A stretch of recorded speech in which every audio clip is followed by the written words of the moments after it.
Our story begins in a strange encampment, all of you, due to events of your own, having been captured and brought to this what is essentially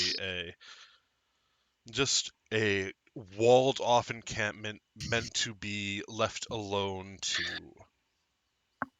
escape the rest of the world, to keep out the rage virus. Yes. I need your image alone sent to me. I'm sorry. Just send me your image. I'll make a token. Yes, yes, yes. But you all have been brought here by reasons of probably not your own accord. Nobody really gets captured by their own volition, either for being a carrier of the rage virus or a victim of it, we will say. That said, as we go to begin, it is a cold and rainy day when our story sets forth. The sky is dark, as it always is, and I would say at this point, for the most part, all of you are relatively new arrivals, having arrived in different carts coming from all over. But as you have arrived, you would have seen bits and pieces of this. It's not even a shoddy looking encampment as we have a map here. It'll help a little bit. As there's a multitude of tents, including one that is significantly larger than the others, that would be host to what you all were told was a mess hall slash meeting hall of sorts. You're all told as you are dropped off into this encampment that you will be stuck here for the better part of, well, who can say? They need to be sure that you're not actively carrying the virus and that you're not actively a problem. Some could say that it'd be only a few days, maybe a week, maybe 2, 3, 4. You would note that they don't take any of your things from you. The Inquisitors that drop you off are heavily, heavily armored looking knights wearing full plate mail and weapons, and they leave you with yours in an almost try it sense. Like, hey, you think you can break free? Go for it. What could happen? But as you all have been dropped off, you are not given tents. You're basically told you can go claim one, and they don't really care what you all get up to here. Because the idea is you're all afflicted by this virus in some way or another. They expect you to go try and kill each other more often than not. But as you all have arrived on this dark, rainy day, and 1 second, I've got to make a token for somebody, and then we're good to go. I'll put a token on for somebody. 1 sec.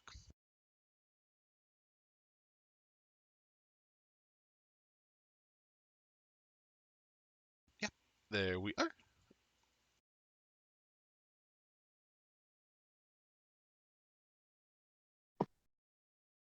Alrighty. Yep. And as we begin, you all would see the strange tents. You're all just, dropped off. You're welcome to claim any tent you want. As I said, they're not really policing you about. There are guards posted at every location on the walls, stopping people from trying to get out. And as you all arrive, you would see some spatterings of individuals, most of which are a lot worse off than you all are. That's the first thing you notice. People here are very sickly. The rage virus is something that causes people to grow violent, but a lot of these people just have a regular sickness on top of that. That they're suffering because, they don't really have access to medical equipment or really anything here. They don't care. They just leave you all to be as you will. But for all of us, our story begins with the 6 of you gathered into the mess hall around early evening, what would be dinner time. And would you guys like to go around the table and introduce each other's introduce your PC to each other, and all that good stuff that comes with it? You can share whatever you'd like. You don't have to share a lot. Share a little, whatever you want to do, whatever you feel comfortable with. But if we would like to start there, dun, dun, dun.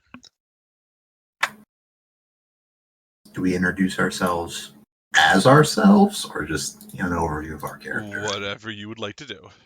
I think it's like out of character Yeah. first, like what you would see. I think. Yeah, essentially what you'd see. Okay, so I'm playing blah blah. You would see so on and so forth. A large homeless man, garbage in his hair, like however you would like to describe your character, for lack of a better word, as to what the others would see.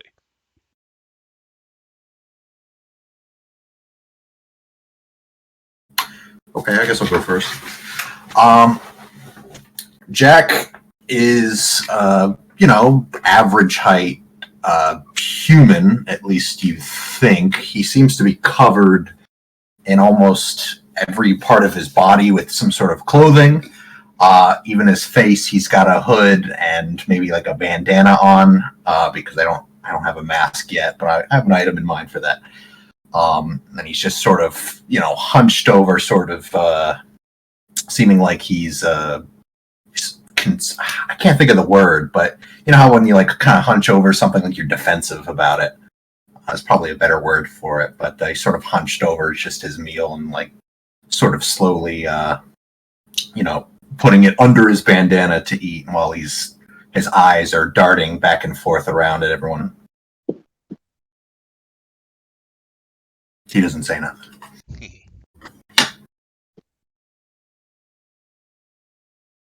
I can go next. Amari is a pretty standard-sized woman tiefling. She has a couple of tattoos signifying her love for cards and dice and other kinds of gambling vices. She looks pretty agitated. Her clothes are all pretty mismatched. Her armor is nothing really of interest, although she does have some boots that look much nicer than what the rest of her outfit looks like that she'd recently won in a game before being hauled off. And she is shuffling cards while she picks at her food, also not very talkative. We love gambling. Gambling is a pro. Great. They're going to be great friends. No, I just meant in general. Gambling's fantastic. I'll go next. Garros, you would look over, and I assume people give him a wide berth, because he just completely hunched over, like, taking up most of the table with his arms, is a cloaked figure that you assume is very large, but because he's literally like slouched over so heavily, actually doesn't come up off the table that much. His hair is matted and wet, obviously from the rain. His beard is scraggly and unkempt down to his like chest.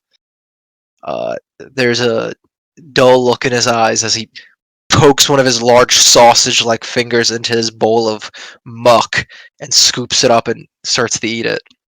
The reason why people tend to give him a wide berth is because strapped to his back is an axe the size of a tree, with the head of it being the size of like a small child. He has it currently just plopped down next to him on the table. And he's not really afraid of other people trying to steal it because it's just too large for most people. On his side, you just see a small glow of green coming from underneath his cloak. That's my character. Sorry if you hear me eating. My girlfriend got me rainbow cookies. No rainbow cookies for you. Alright. I can go next, I guess. Off in the corner you may see a woman with far broader shoulders than most. She isn't standing now, but you would assume that she's quite tall.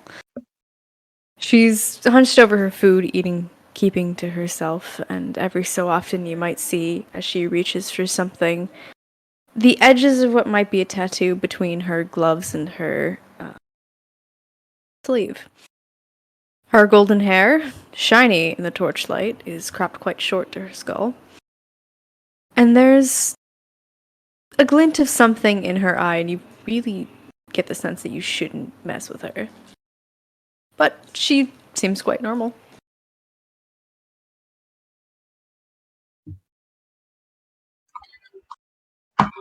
All right. And well, I guess not technically last, but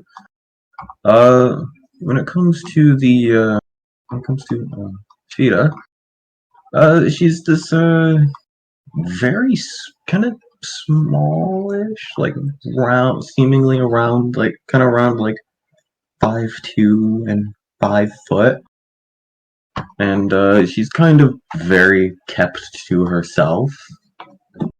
Not really eating too much, just kind of staring aimlessly at her food as she kind of like flexes her hand a bit in like a weird motion. She wears this kind of probably was once a bit fancier looking outfit. That's kind of like scarlet outfit that covers basically head to toe, like not head to toe, but like basically is this kind of long dress with like long hanging sleeves and this sash that kind of goes around her face with these kind of weird these earrings. Her pretty. She's what you would expect someone. She's what you would expect of someone who maybe is from like somewhere where like a desert ancestries. And she has this pretty decently long black hair that kind of kind of neatly falls to the one side, and this very kind of bright was probably once bright, but is now just kind of tarnished bronzish gold and bracelet on one side, and she just kind of aimlessly kind of just stares, not really interacting with people at all. Yeah. Alrighty. And Robert, when you get, oh, he's gone. Okay, he popped out. So when Robert is back, I will let him introduce his not Vanita's character because I don't want to speak for him. But I'm glad we're all antisocial. This will be great. as you all are in this mess hall, little campsite, whatever you would like to call it, you have a nice little map. You would see that there are other people about sitting at tables. Everybody's a little quiet. Nobody wants to be here. And the attitude in the air is very obvious that nobody wants to be here. Why is there multiple tokens of people? Whoa. I look at myself. I don't know. It was in the corner of the map. Yeah, Foundry does not like me today. I like how we put Robert in the pit. Yeah, he's in the pit. I put his character in the pit, not him. He's with the chickens now. But as you all are gathered together, sitting and, maybe coming to terms with what has happened, a rather tall looking woman wearing light armor and no sign of any mask or other protective equipment opens the flap of the tent, clearing her throat very loudly. Couldn't you hear? Order, order! Please, you poor sick savages. I understand things may not be as good as you once had it back home, but if you could cooperate, we are trying to make sure that all of you manage to get back to where you want to be. That this little vacation is a short one. That's what we're all trying for, right? So please just Make the most of your time here. Learn a new skill, maybe take up jogging or some other menial labor like activity. I promise, once we either find a cure or find a way for you all to stop infecting others, it'll be fine. But until that day, she smiles, throwing her arms out as large, heavily armored men, Inquisitors, that look like this. Just so everybody can see. Come rushing out with large carts. On the carts, you would see things like bedrolls, sleeping bags, pillows, other, not necessities, but comfort items that might be nice to have. Some blankets, maybe some towels. She goes, "We have enough for everyone, I'm sure. Consider this a little present in the hopes that you all can get better, and quickly at that, No use being sick around here all the time." And she gives a smile as you would see the two Inquisitors wheel the cart into the middle of the room as some of the other patrons/victims of this place start hesitantly walking up, grabbing a sheet or a blanket, as for the most part, they all look not great, in a word. A lot of suffering, a lot of misery here. And as this is happening, this lady, who seems to be in charge of something around here, perhaps a high-ranking inquisitor or something more, she's going to look over toward, let's say you. How do you pronounce your name? I apologize. It is Fida. Fia? No, Fida, like Fiha. Fia. Yes, Got you. Okay, that's gonna take a bit. She looks it's a towards very you. weird one. Yes. She looks towards you, Fia, with a smile. They go, "Ah, one of our newest members. You look like you have a great head on your shoulders. You do, right, dear?" She barely responds, and it's just kind of like a very, just not even a slight nod. There's barely any head movement. Well, how about this? Would you like to help out your fellow roommates as she motions at the crowd? She very kind of slowly looks over, kind of like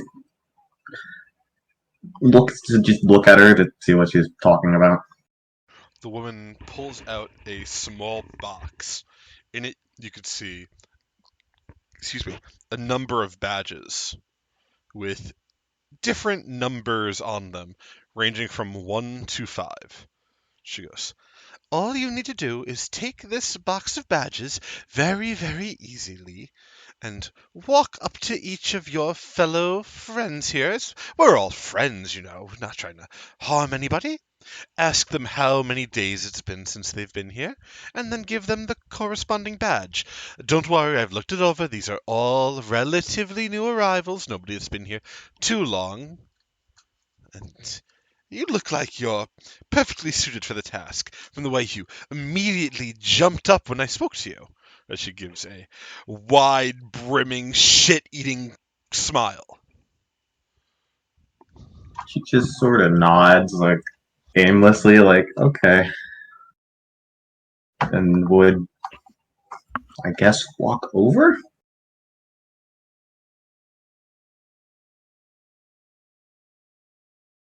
As you do, she hands you this box of 20 or so badges. Okay. He goes, It's really easy, and for your time, here," as she pulls out what looks like a pastry wrapped in paper, like preserved pretty nicely. She You get a little treat.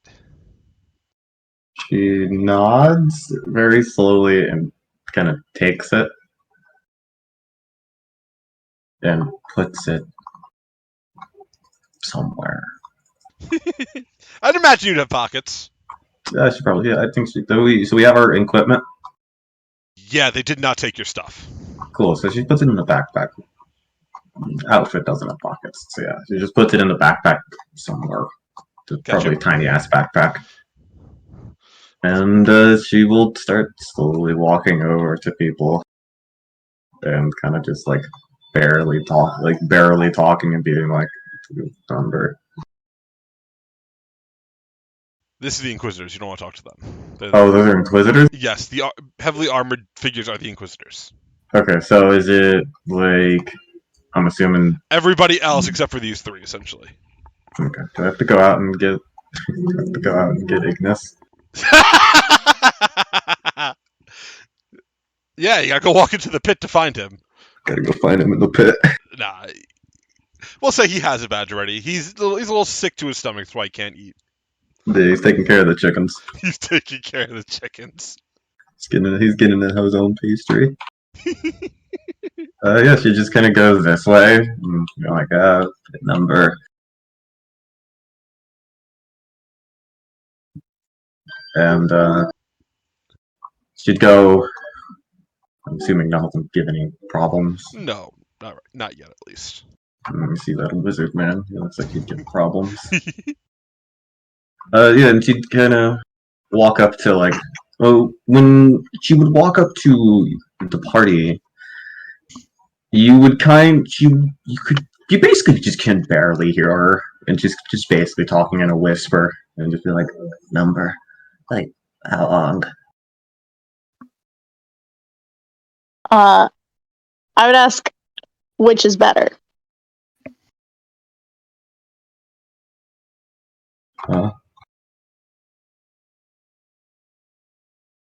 What would you ask? Highs or lows? Which is better? She would look confused. What do you mean? Alright. She waves her hand, realizing that this is probably very stressful for yeah, and just take a random number. And she'd head over to the homeless man, homeless giant. Number. Galgor just reaches in and just takes one. Galgor! Sorry. Sorry, the GA got me. Oh my god. Garros just reaches in and just you takes got in one. there. I'll actually just take a handful. She kind of freezes at that, but continues on. Garros, as you take a handful, the Inquisitor over here lifts the visor to his helmet and just starts staring at you very angrily. What? Just stares at you. Doesn't say anything, just stares. Big man needs big number. Garros uses one of the badges to start scooping up the slop. To, like, Sure. Like a spoon. Yeah, he's big. I understand. Garros thinks they gave him a spoon. Hello, so much. She, the same number. Doesn't matter. She kind of just shrugs, really. Too damn long. And she's gonna take the highest number. Gotcha. Highest number would probably be like 5. 5! Yeah, we'll take a 5. And then to Jack, number. Jack's gonna look up, just study Fia's face for a moment, and how many days have we been here exactly? Just like a day or two? Yeah, like a day. Probably maybe 2 at most. Alright, I'll just take a minute, study Fia's face, and say, only a day. She would hand the number. As I take it under his breath, Jack's like, I'll give it a week at the most. And then, she would just kind of walk over and hand it to Leyland. As you hand the box back, she smiles and goes, Great job. Really appreciate that. So, as Leyland looks, across at you all, these badges do a handful of things, as you'll come to figure out during your time here. Most notably, they let us know if you were to cease being alive at any point. Any loss of life would cause these badges to send off a signal to, the home base where we have it all tracked, just in case anything happens. They also help us to keep track that you are in here. So please, wherever you go, do not go without your badge or, well, who knows what could happen. Terrible, terrible things, I'm sure. And I'm sure we don't want anything terrible to happen, right? We want to have a grand old time, a great recovery, right? As she looks out about at the very sullen, quiet faces and goes, "That's exactly what I thought. It'll be a great time. I'm sure you all will come to love it here. But for now, I am going to bid you adieu." As she walks out of the tent, the Inquisitors staying behind, continuing to pass out goods from their carts. This one continuing to stare down Garros as he eats his slop with a badge. Fucking monster.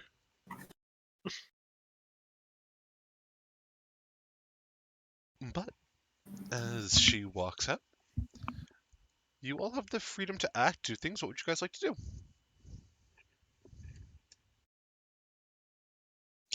Hmm. Hmm. Could I look at this badge some more? I want to see, I don't know, maybe exactly how it tracks all that stuff.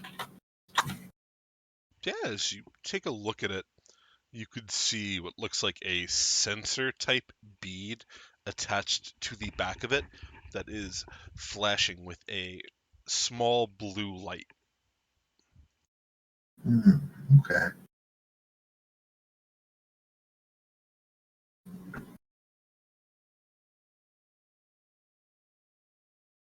Question: is this figure beside me a playable character or a non-playable character? If they don't have a name tag, they are not a playable character. They're just NPC. You can talk to them if you'd like. Well, I don't really think many words are needed. I'm going to kind of offer up the deck of cards in my hand. See, with the question on my face. The figure looks towards you as he strokes at his beard. It's a very long beard. He goes, "Ah, but what are we playing for?" What do you got? He reaches down to his pockets and pulls out 6 vials of a deep red liquid. He goes, "Only the finest. Do If I you think you recognize could the liquid? handle it, you can make a Arcana check if you would like to see if you have any know-how about this, as this clearly wizard-looking man might spark some information." Okay. Let's see. I can roll this check. So I have my character sheet open. Can you walk me through it? Sorry. Yes. No, you're fine. You will go to proficiencies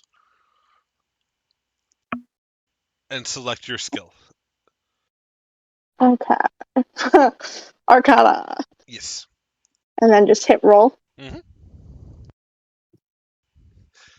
As you look at the objects he is holding out, they don't seem like something you would know. You make some guess, like, oh, it might be a healing potion. Red, that makes sense, but you're not certain of what they are. Amazing. I will start dealing him in, and I will put down a handful of copper coins.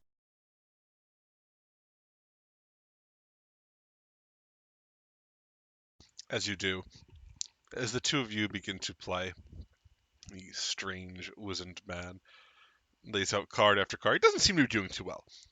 It starts off with him losing quite a bit.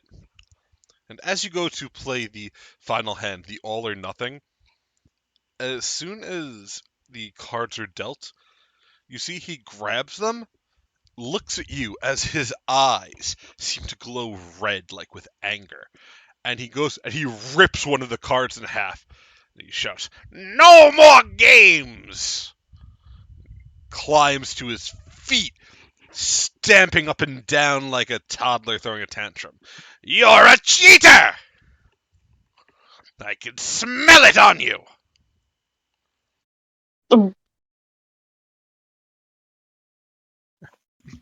I guess I'm pretty speechless. I guess I'm going to pick up the rest of my cards before he can rip those too and kind of take a step back. Not my fault you're bad at cards, my friend. His eyes twitch as he grabs something off the table, like like a cup or a plate, and smashes it on the floor. "All of you are cheaters! It's not fair.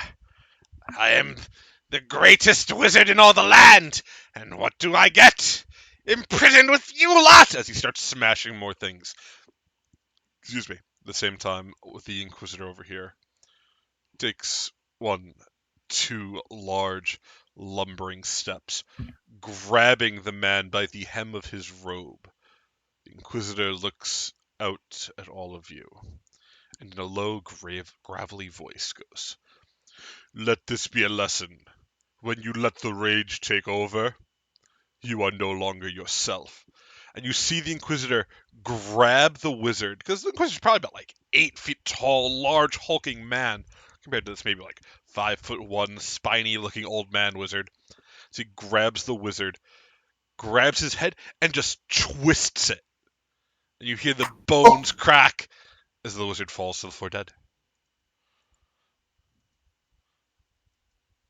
Turns out a worry one after all. Let's go. Oh, The Inquisitor then Yeah. points at you, Garros, and goes, "You, get this body out of here." Garrus will just like slowly walk over. Faster than that! He'll pick up just the body, leaving the head. And then he'll start to move it away. Sure. As you And then he just opens the flap and he just chucks it outside. Sure, you throw it into the middle of the road. There's a loud thud. The flap of the tent closes. Okay. The Inquisitors look across the lot of you and go, "Don't let it happen again." As this one goes and takes a seat right where the wizard was sitting and begins to eat the wizard's food. Oh, how disrespectful.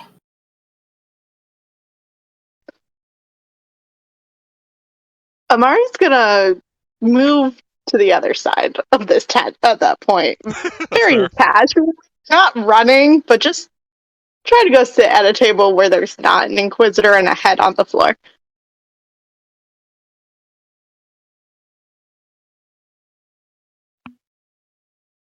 Looks like it duplicated me. I know what you're talking about. There was only ever one. Okay, perfect.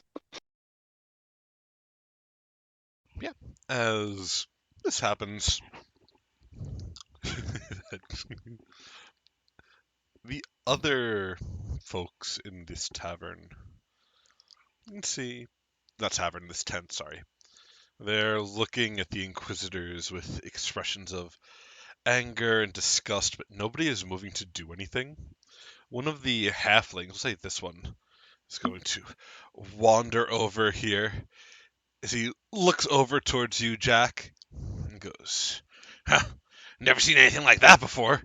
Have you ever seen that? Twisted that guy's head clean off."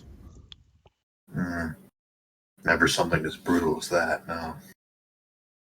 "Yeah, it's a crazy place, this, ain't it? We have to obey their commands like we're some sort of like pets, like dogs. And we get treats if we do what they want." He shakes his head. "Like that one right there," as he points towards Fia. "She took the treat. She's probably a plant, like a government dog." Jack pans his head over to Fia and then back to the halfling and says, "I mean, did it really look like she had much of a choice?" And that she was too quick to do it. And she gave me the wrong badge. I told her I've been here 3 days, and look what she gave me. As the number on his badge says 5. Hmm. I don't think we could trust her. But you and I, we'd make a great team, right? As he slides under the table to be closer to you. And just pops up on the other side. Right. A great team, you and I. Jack is just gonna, sort of slide down on the bench just a little. Because, Oh no! I've split into two. Mitosis. No, I slide over the bench just a little as he crawls under it and says, he says, "Who even are you?" What? You've never heard of me? I'm a big deal around these parts. The biggest deal, actually. I'm surprised you never heard about me. I'm kind of famous. I'm not from these parts. Enlighten me. Of course. You see, I'm the greatest hero of all the land. I'm the one who's... well, you see, there was this time with this giant dragon. It was like 5,000 feet tall. And I looked at it, and I said, "Dragon, be gone," and the dragon died. Could anybody but a great hero do that? And he nods and puffs out his chest a little bit. All of the signs from when this halfling has begun talking has now just hit Jack, and Jack's like, "Oh, he's insane." Okay. He doesn't say it out loud, but he sort of thinks to himself, and he goes, "Well, maybe I could use him in some way, at least as a distraction." And Jack sort of, tilts his head forward a little bit and goes, "Oh, yes, I have heard of you. Wow, I'm so honored to be in your presence." He nods very excitedly. Yeah, that's what you're supposed to be like. I'm like a king. More than a king, I'm an emperor. Yeah, and for our first mark of allegiance, he reaches into his pocket, pulls out, it looks like a small, like a gumball wrapped in, looks like paper. He goes, "First, I need you to eat this. Trust me. It's delicious." Jack picks up the gumball and he starts to study it, trying to figure out what the hell it is. It says, "What exactly is this?" It's the secret to getting out of here. Just gotta take one bite. Take you to a whole nother world. Oh God, LSD.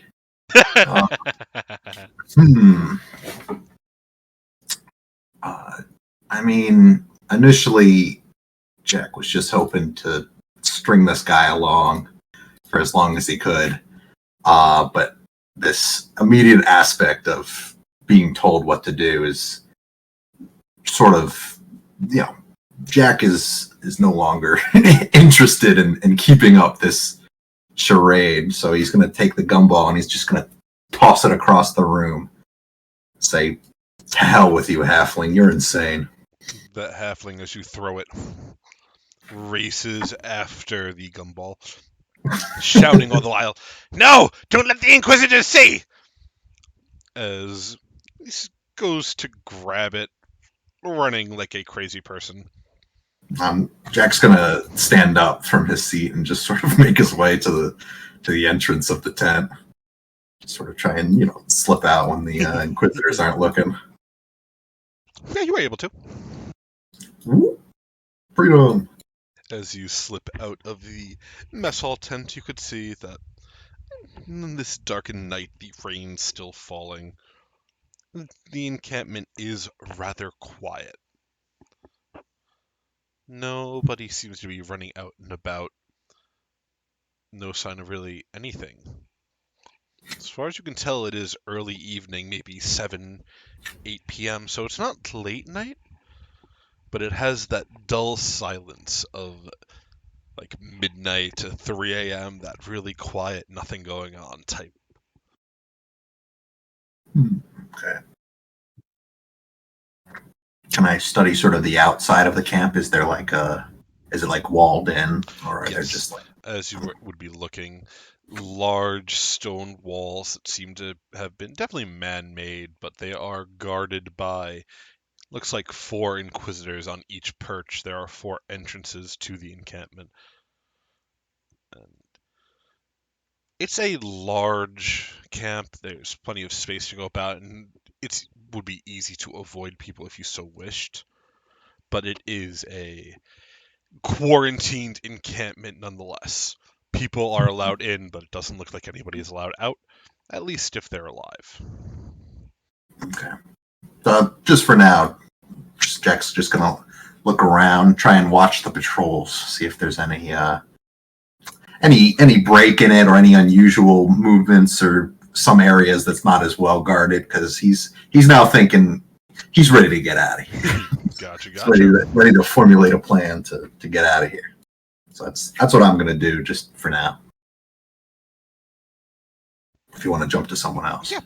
As you are doing so, back inside the tent, one of the Inquisitors, the one that was staring down Garros, walks over towards you, Branwen.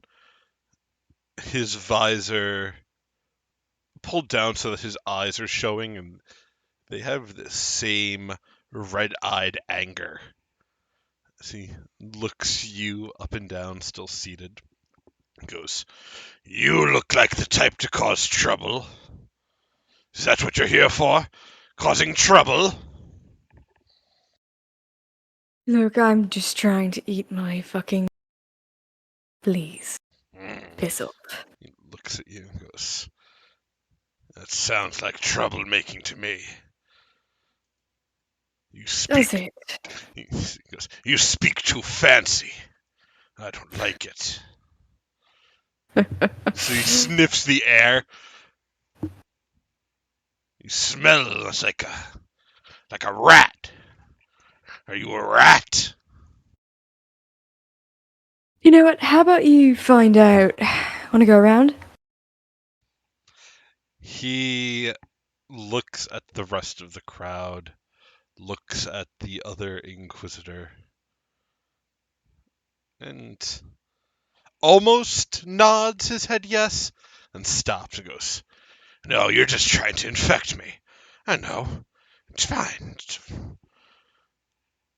But just know, the minute you do anything, the minute you try anything," and he makes a motion, like punching his one fist into the other hand.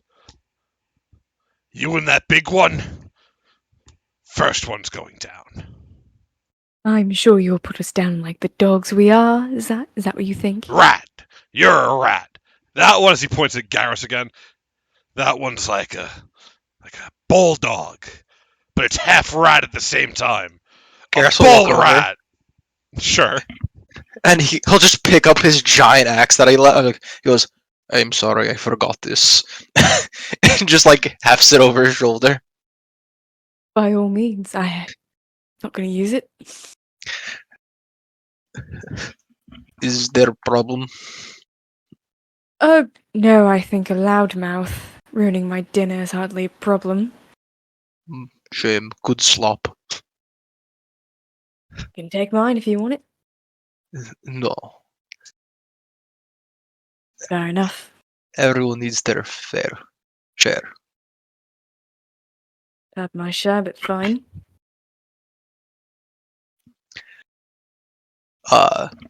My name is Garros. Oh, most people call me Bran, so guess you can call me that. And she sticks out her hand. Garrus will stick out his big baseball glove hand. Big meaty claws. Gives him a really good firm shake. His is actually a little like gentle. Oh wow. I don't know what this place is really. They talk and talk and talk, but say nothing. You want to know what this place is? Yeah. Well, let's just say either they're going to kill us all or we wait until the disease kills us. Nothing more to it. Oh. That is not fun. No, it's not. Suppose it's my theory, but I'd say it's a damn good one if they're all locking us in with weapons. Yeah, I thought that was weird. Sure, our new friend here has a comment. He is not my friend. He called me rat dog.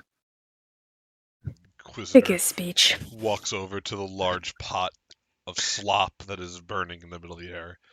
You see, with two large metalled hands, he lifts it up and goes, "Hey, you want slop, right?" So he starts walking over towards you with it, Garros. It is a large pot. Friend, I don't know what you're doing. That slop is for everyone. No, no, no, no, no. Since you like it so much, rat dog, I think it's all for you. As he grabs it and holds it out to you. Not like dropping it on you, just in like, here, take it. It's yours. Uh, oh, okay. Uh, I think that one's Gar- lost it. Garros is really confused. He'll just try to take a handful, and he'll go, No, no, no, no, no. The whole pot. You like it, don't you? This is my peace offering. I thought he was holding it in his hand. Is he holding the whole pot? He's I thought he was holding. no. I thought he scooped some up in his No, hands. no, no. He grabbed the pot off the fire and Oh. brought it over to you. Oh, okay. I'll just take the pot. Oh, thanks, I guess. Smiles goes, yeah, all for you. Eat all the slop you would like. And as you take the pot, it's very hot. It's probably burning your hands a little bit. Uh, Yes. I'll wait for. Does he just keep staring at me? Yeah, he's staring at you to see what you do with it. Hmm. He's standing there, right in front of you. I'll- Visor I'll on his eyes pulled down. I'll put the pot down. Huh, I thought you were hungry. Don't you want to eat the slop? I'll save it for breakfast. Good breakfast slop. Slop better when cold. He looks at you a very long moment. You sure you don't want to eat it?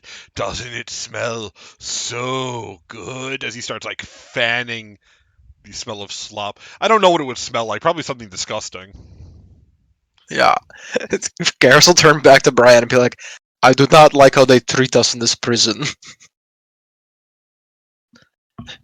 Can't say I do either. Welcome to hell.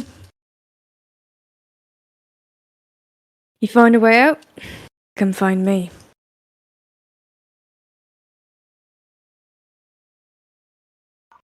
As you say that, the Inquisitor looks towards you and goes, I got a way out for you if you want. It's a real easy one. The big rat dog over here should try it first, though. Would you like to hear how? You know what?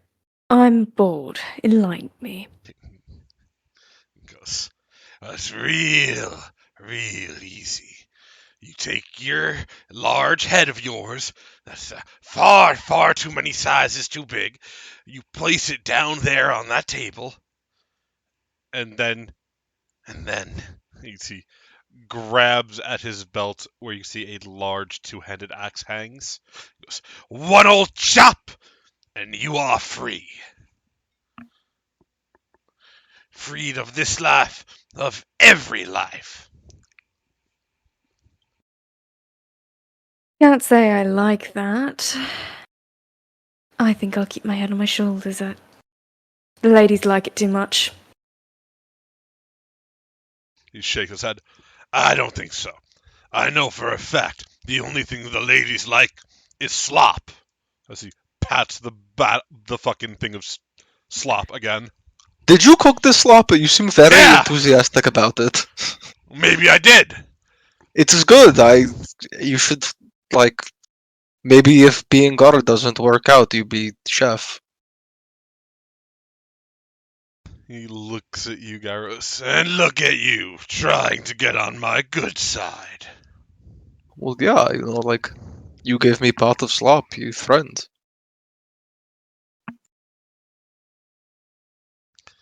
And he walks over, pats you on the shoulder, Garros. You know what? Maybe I misjudged you. Maybe you're all right. Thank you. Yeah, I like you. I like you a whole lot as he continues patting you on the shoulder. Okay, you can stop touching me now. Oh, sure. I'll be right on that. As he lifts his hand, and instead of stop touching you, he immediately goes to dunk your head into the pot. Can I get a reflex save, please, Garros? Can I do fortitude instead? Can I just force my head against them? Can you just force your... Yeah, can I use the strength of my neck against his hand? I think this would be more of like an athletics. I'm asking the deal. Which one is it? Yeah, you could attempt to force your neck against his hand. Yeah, what save would that? What would that be? Fortitude. There's not many options for saves, bud.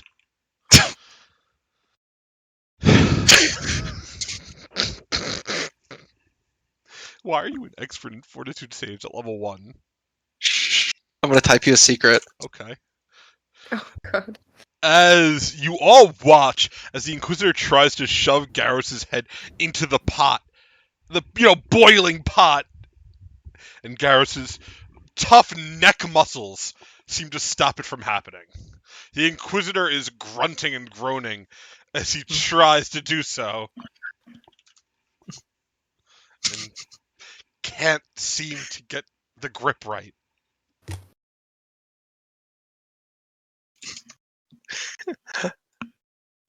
Friend, I think you are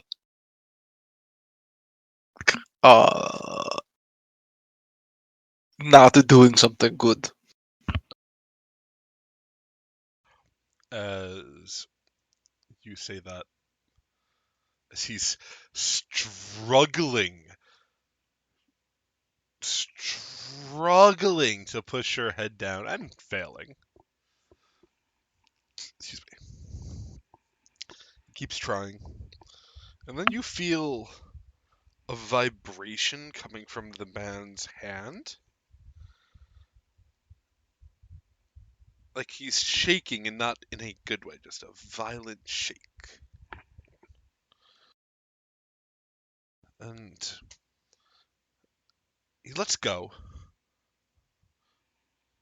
pulls it back. So he looks at his both arms that are vibrating violently. He looks at you, Garros, and goes, "What the hell did you do to me? Why won't they stop shaking?"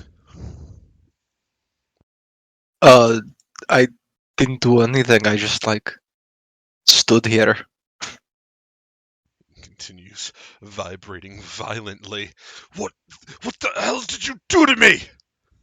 My body, it's not... And he continues shaking and shaking. As you can see, his helmet falls off, revealing a very normal human head. Looks like just an average person.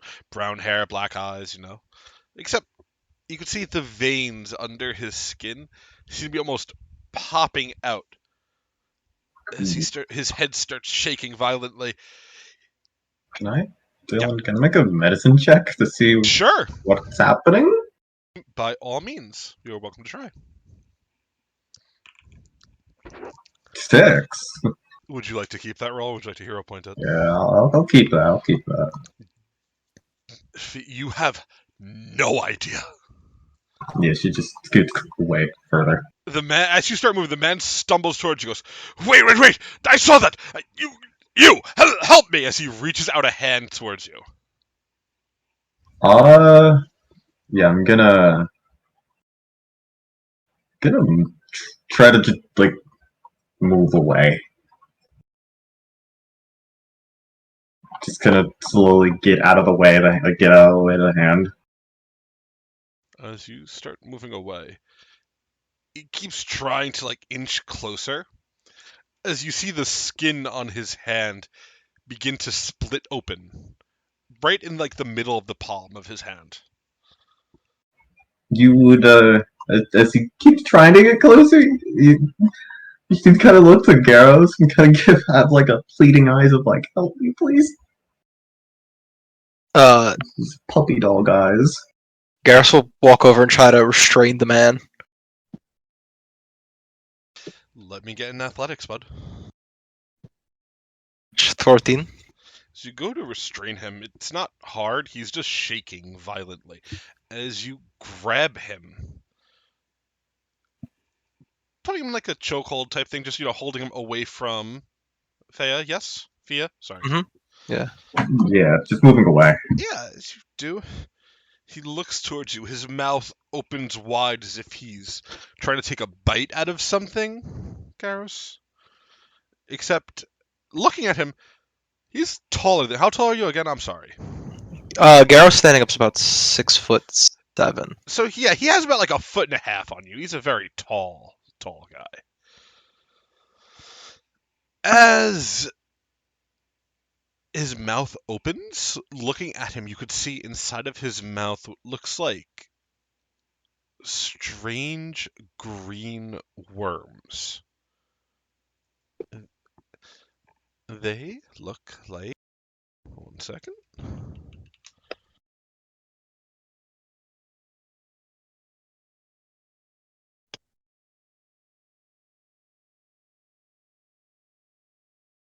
I put it in the folder. Why is it not popping up? There we go.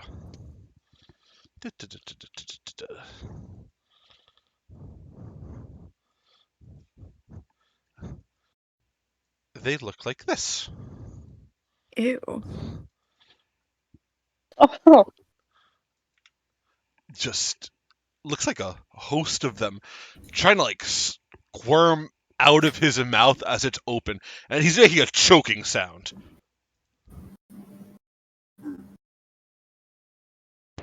Garros, do you do anything, or do you just continue to hold him? We're in a tent, right? Yes. I'm gonna try to throw him into the fire. Oh my god! Kill it with fire. Oh my. Sure? Let me get a athletics check.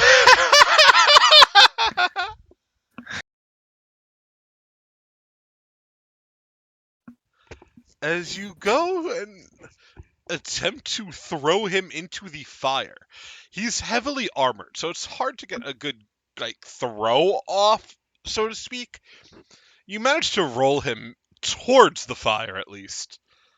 And right as you let go, to complete the throw, you hear him scream out through a choking throat, "Please, no! Help!" As at the same time, you hear a pop. As I need a reflex save from all of you, please. Except for Jack. Jack's outside. Woo! Saved.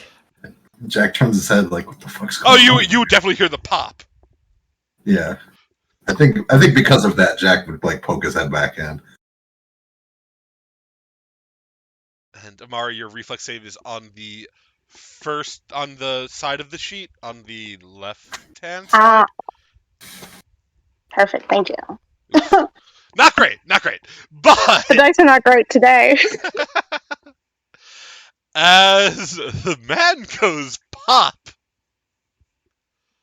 his body explodes into a mass of blood and worms.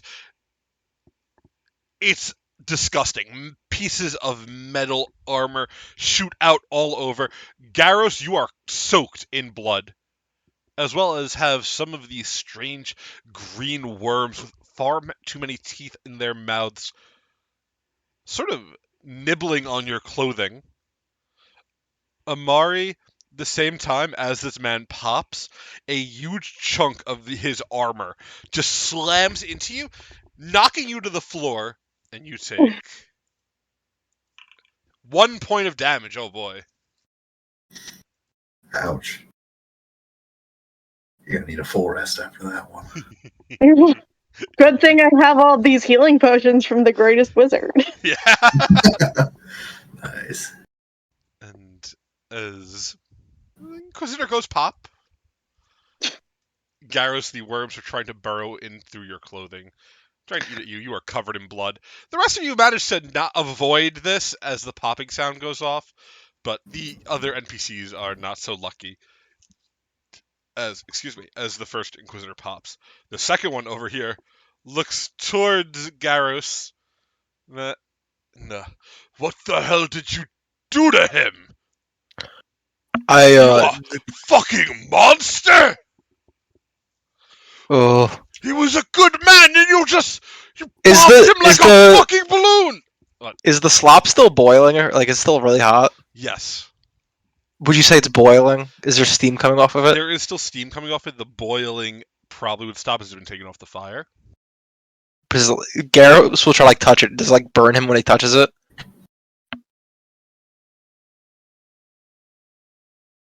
Are you touching the pot or the stew itself? The stew itself. Yes, the stew itself will probably burn you. Garros is gonna dump the stew on him. On the second Inquisitor? No, on himself. Oh! Oh. Bugs, yeah. He's covered in worms. He wants the worms off. Burn the bugs off. Oh!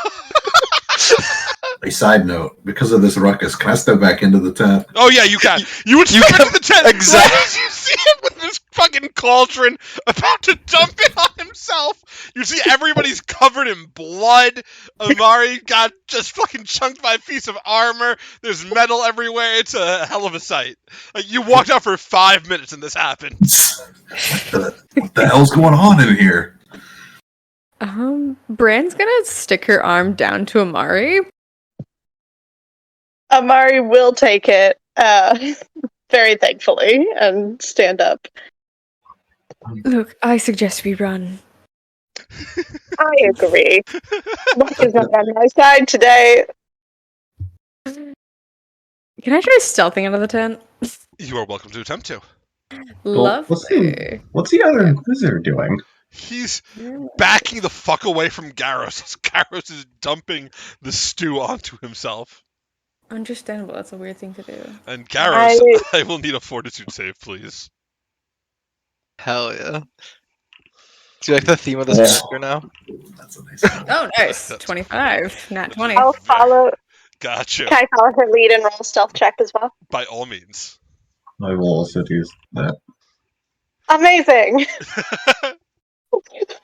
Oh, that was a private roll. It's fine, I got you. Reroll using a hero point. 15. Not bad. So, Amari and Brad and Fia, so the three of you start sneaking out as the Inquisitor is distracted, backing the fuck away. Garros, you dump this slop onto yourself, and it burns. It burns like hell. But you also hear the sizzling sound of the worms, like, melting from the heat. Success. You're gonna take half of this damage, sir. How do they smell Why do I when only they cook? roll once? It smells more like cooking human flesh. Oh, nice. I guess I don't know how that smells, so. So, Well, you've Jack never cooked somebody before? yeah, No, not yet. So Jack walked in, he sees Garros pour soup on himself, and he's gonna walk right out. As I'm sneaking out, I'm gonna motion for Garros to just kind of follow. Garros, as you are covered in slop, the Inquisitor, He has pulled out a strange mechanical device. Looks like a sending stone. The Garrus won't know what that is. As he's going, we need reinforcements. The big one, the big homeless one. He's making people explode. As you see this man's body start to expand, like somebody's pumping him full of air. As Garrus, before you even have a chance to decide if you're moving out or not, he pops as well. Worms and blood shooting out towards you. I need another reflex save. Well, I'm like all the way over here. Yeah. You are covered in blood. Again. Oh, okay. So No you're worms. covered. No worms. Okay. Excuse me. You are covered in blood and slop.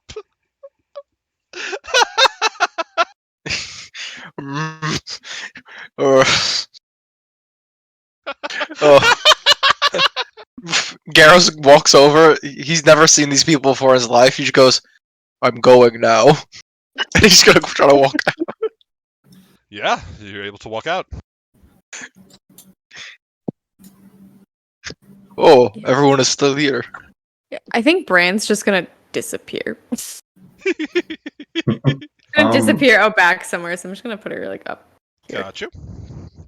Here, I will take us back to the other map. Wait. What? No, it's fine. It's fine because I forgot that this is here too. What is here? I'm gonna pick up. Can I try to get a oh, never mind. Grab a burning log. Yeah, is there any like wood laying around? Probably. It might be like soaking wet because of the rain. Mm-hmm. All right. If there is one thing I know about rebellions, we must burn the place to the ground. He's looking at Fia dead in the eyes as he's saying. What about the innocent people here? They will see fire and run. She just nods slowly. Jack crosses his arms and he thinks to himself, how many insane people they got in here?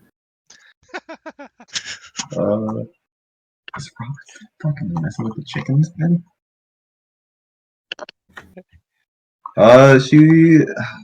So I remember you saying there's like a whole bunch of these guys on the walls. Yes. Have they started to come towards us? Oh, no, not at all. Nice. They are probably watching this happen. Not particularly concerned. Mm. How would we get out?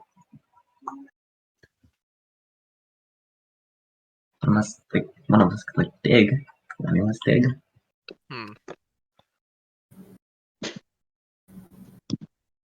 As you say that, you say dig.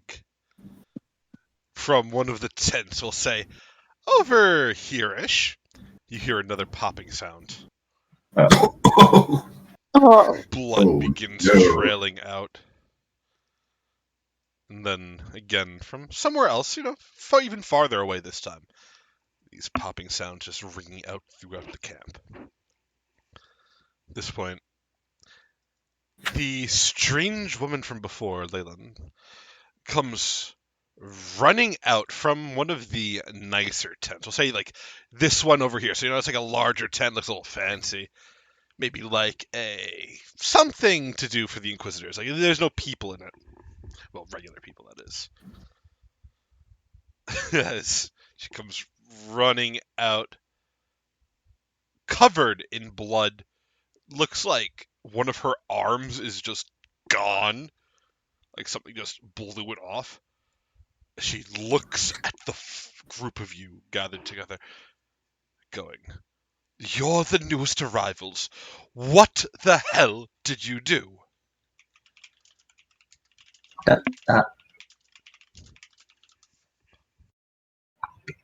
They just went. I looked to Garth.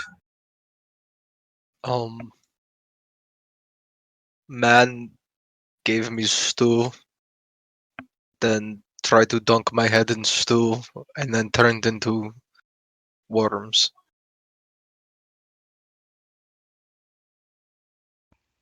What?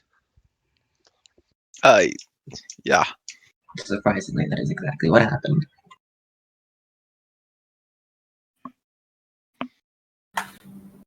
Jack would step in here, but he didn't actually see it happen, so he doesn't really know what happened himself.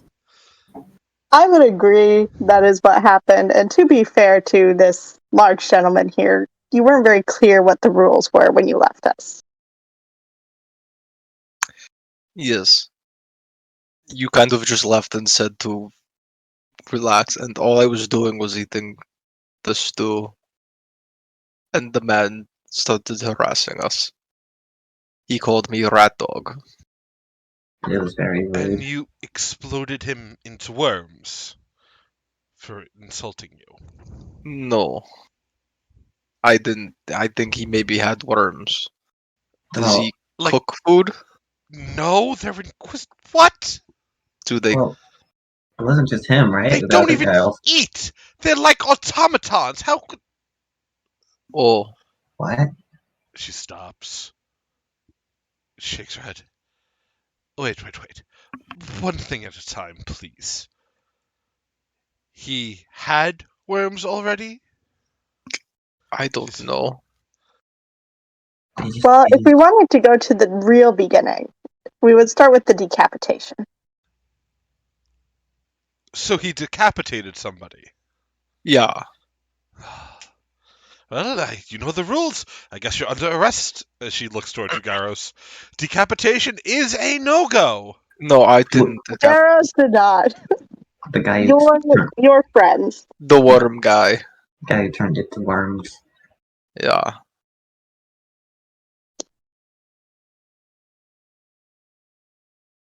I mean, I'm also already in jail, no? Jack was going to try and deflect this conversation Yeah. and say, like, what was that popping noise over there? What happened over there? Yes. Might have been. Okay, go ahead. I think someone else might have turned into worms. That sounded kind of like what happened with the other two. That doesn't make sense. The virus doesn't turn a person into worms. I came out. I'm gonna. Maybe you want to see this as she walks over to the tent that she just came out of, pulling it open. Dylan. Yes. All right. Well, she walks over, and I guess while we walk over, we're just gonna draw like a very crude drawing of what the things look like. What the worms look like? Yeah, Okay. You were so welcome I to. can show her. She's signaling to all of us? Yeah. She's motioning for like, What? hey, maybe you should come see this. As you walk over, looking inside of the flap of the tent that has opened, you could see another two Inquisitors, their bodies on the floor. It looks like large holes having been blasted through their chests, as if by magic. Blood pooling everywhere. You could see her severed arm on the floor. Looks like it was just blasted clean off. As she goes, now, I'm not saying that guaranteed we're under attack, but it certainly feels like that. And, she looks at the bodies, looks at her severed arm, and back at you all. I mean, I'll accept any ideas here. She looks at the drawing of the worm and goes, I will say it's a very crude drawing. It looks like a child drew it. got you! She goes, It's very crude. I don't know what the hell that's supposed to be. It's the worm. Can I examine the bodies? Yeah. Try and figure out how exactly these worms popped them, I guess. Sure. Make a medicine check, please. With a 20, as you're examining these bodies, it looks as if something or someone just blasted them. The wounds are too clean on these Inquisitors in here. It looks far more calculated, not like a pop or an explosion. However, though, with a 20, you could tell they've been dead for not like 5-10 minutes as it might look like. This scene is... These bodies look like they've been dead for a while. Like maybe a few days at this point. The blood is stale. The bodies are already starting to decompose a little bit. I'm gonna look up at Leyland with an air of suspicion and say, how long exactly were these Inquisitors dead? I don't know, maybe 10 minutes ago? Maybe a little less. Jack sort of stands up from inspecting the bodies and takes maybe like a step or two back, just with his eyes trained on Leyland, and saying, No, I don't think so. The blood's much too stale. They must have been dead a few days. I don't see how that could be. I mean, it just happened. How? She shakes her head.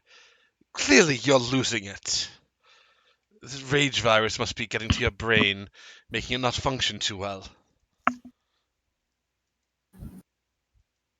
Jack says nothing.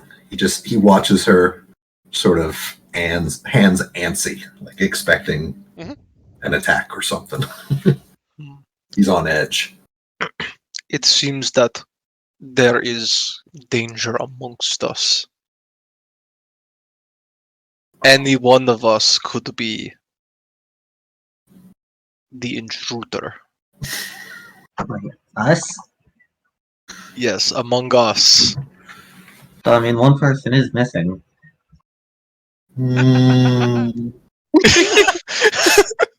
Yeah, good question. How far can she get by this time? She's just looking for a horse and a way out of here. Where would you like to go? Choose a direction: north, south, east, or west. I'm gonna go south. Okay. So we're gonna put myself in south here. What's up? Perfect. As you are approaching the southern exit, you would see the Inquisitors have climbed off of the walls. They're standing down right at the entrance as a strange robed figure stands there. This figure doesn't seem to be talking, but the Inquisitors are berating him, going, "What are you doing here? What the hell are you?" Things like that, little stupid insults. As the figure just stands there. And, Bran, as you get closer, you can see that this robed figure, while humanoid shaped, definitely looks far from human. As they look like this. See Oh. Oh my. the fanged mouth underneath the hood that has been drawn. As we have some Inquisitors, we'll put them here. Standing here trying to like block his path. They have weapons drawn, but they're holding them they're not pointed at the figure, more lackadaisical, just like, all right, enough of your jokes, get a move on here.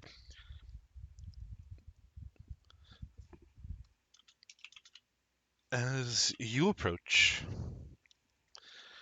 you hear this robed figure begin to speak in a low voice, barely above a whisper. What do you say, little knight? Do I kill them?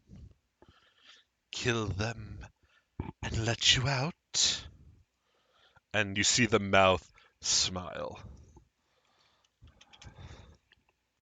Oh, she stops dead in her tracks. She's in the half crouched in the You could tell that. sneak around. No, you could tell the knights have definitely not heard this. The Inquisitors. Sorry, excuse my language. Yeah, that's why she stops. She freezes. She's like, oh shit.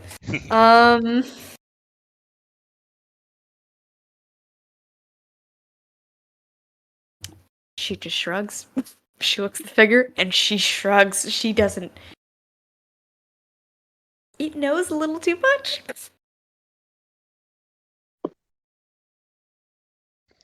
The figure seems to stare at you past the Inquisitors.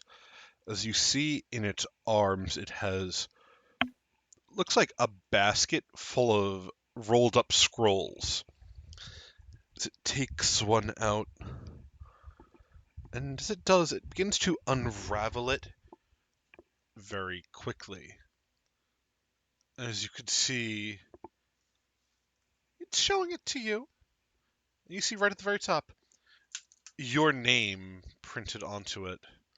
What looks like a wanted poster of sorts, as you'd hear. All you have to do is speak the word. You need friends out in this world, do you not? Lost and alone? I could help you. I would be happy to help you.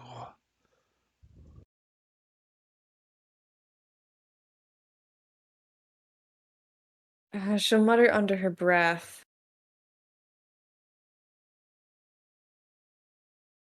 I'm guessing the string's attached. Hear the creature begin to laugh. There are always strings everywhere you go. But don't you want to escape? Wouldn't you trade it all to be free? As the thing smiles even wider. At this point, you can see the Inquisitors. One takes a step forward and all right, get out of here, you weirdo. We're not taking in any visitors. And you can see this Yeah. thing, its hands are actually, looks like tentacles, not hands. Ooh. Can it get can she get a can she actually even see what it's holding in its hand? Like you said it's a wanted poster? Yeah, it seems to be a wanted poster with your name printed on the top of it. No picture? No picture. No picture, perfect. The full name, correct? Yes. Lovely. Alright. Are there any horses around? No, there would not be. The Fascinating. Inquisitors, whatever the hell they do, they don't seem to need horses to travel about. That's so terrifying. Alright, she's gonna duck here and just see what the thing does. Gotcha. You watch as one of the Inquisitors steps forward, swinging his large two-handed sword at the creature. Like full force, like you don't want to get out of here so you die. Swing. And as the blade is about to connect with the figure's midsection, it stops on the robe, as if like striking armor. The Inquisitor goes, "What the hell? Why can't we?" And the man looks and goes, "Here, let me help you." As with its other strange tentacle-like arm, it grabs the Inquisitor by the face. As you can see, Bren, in that split second, a vial in its hand of a thick green liquid that it forces into the Inquisitor's mouth. The Oh, like creature. the green goop from Yes! the explosion? Oh, yeah. Exactly the same. The Inquisitor begins choking as the strange robed figure takes a step back, laughing. You hear the Inquisitor go, What the hell did you do to me?" As his body begins to expand, and then all of a sudden, there's a popping sound as he pops. Blood and worms flying everywhere. Can I get a reflex save, please? Yeah. Oops. 12. Oof. With a 12, you are soaked in blood. Makes it a little hard to hide, as this one Yeah. is freaking out, looking back, going, What was that? And this figure is just standing there laughing at the gate. God. Okay. Oh shit. Okay. Is he screaming? This guy? Oh yeah. Shut him up. Let's to give him a little silence. So she's gonna come around and she's going to attempt to slash the dagger across his throat. Let's see. Got you. You can make a dagger attack. Nice, thank you. Okay, let me see where the where do you know where the attacks are on the sheet? Should be actions. Yes, action. You have to equip the weapon. Aha, it is here. So where it says draw, and then it'll give you Draw? the attack. Yeah, on this thing it'll Correct. say, and then it'll give you the attacks. Yes. Perfect. We love to see it. All right, it's Rick. Right, this for that. Perfect. Roll. That is a shit roll. As you An attempt 8. to slit this man's throat, the man looks back at you as you're moving quietly. And he's screaming. He stops screaming long enough to go, "The hell are you in line with this?" At the same time, this figure rushes forward, grabbing the Inquisitor by the mouth and shoving a vial down his throat as well. Would Do we have enough time to like pop back? Yeah, you could. Right, there's some warning, and she's gonna start running for the rest of Gotcha. camp. Yeah, actually, Yeah, yeah, we're gonna as you start start running. running, you would hear more popping from the tents all around here.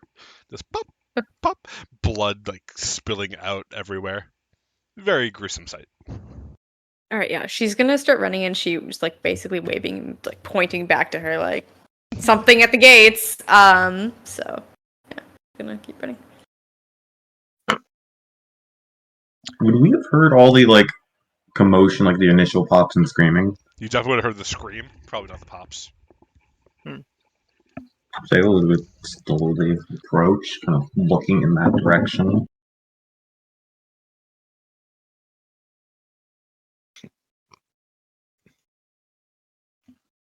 Oh, so like, what is at the gates? Like, is it like a worm? It's fucking tentacle man. He speaks in your head. You can. He's got green vials, and he just shoves them down your throat and then dies. I think that's what is causing all of this. Do you? Okay. He's coming from that way. Garrus points down that way. Down the south. Yeah, she point Yeah. down south. Yeah, I don't know where my ruler is. I think we should go. And he turns around that way. Points north. Yeah, Guys, I agree. I agree. I guess we're gonna. She's gonna kind of start running back to here and kind of look to the lady. I think we should go north. There's someone down south. The lady walks over towards you. Nods, goes, "Oh, you're right, you're right. North sounds like a great idea." And as she starts walking towards you, you see her stumble, like trip over a rock or something on the ground, as she falls, clutching at her leg. "Ah! My leg!" I back up. Sorry. To Garos. I think we gotta leave her. Are you okay? I was Fine. hoping she wouldn't come. I mean, we can't just like leave someone. Look, she's an Inquisitor. I think we can leave her. She was going to leave us here to die. So does it look like she could? Like, could she not run? Basically, Probably can't run. I'm gonna look to Garos with the puppy dog eyes. Can you help her?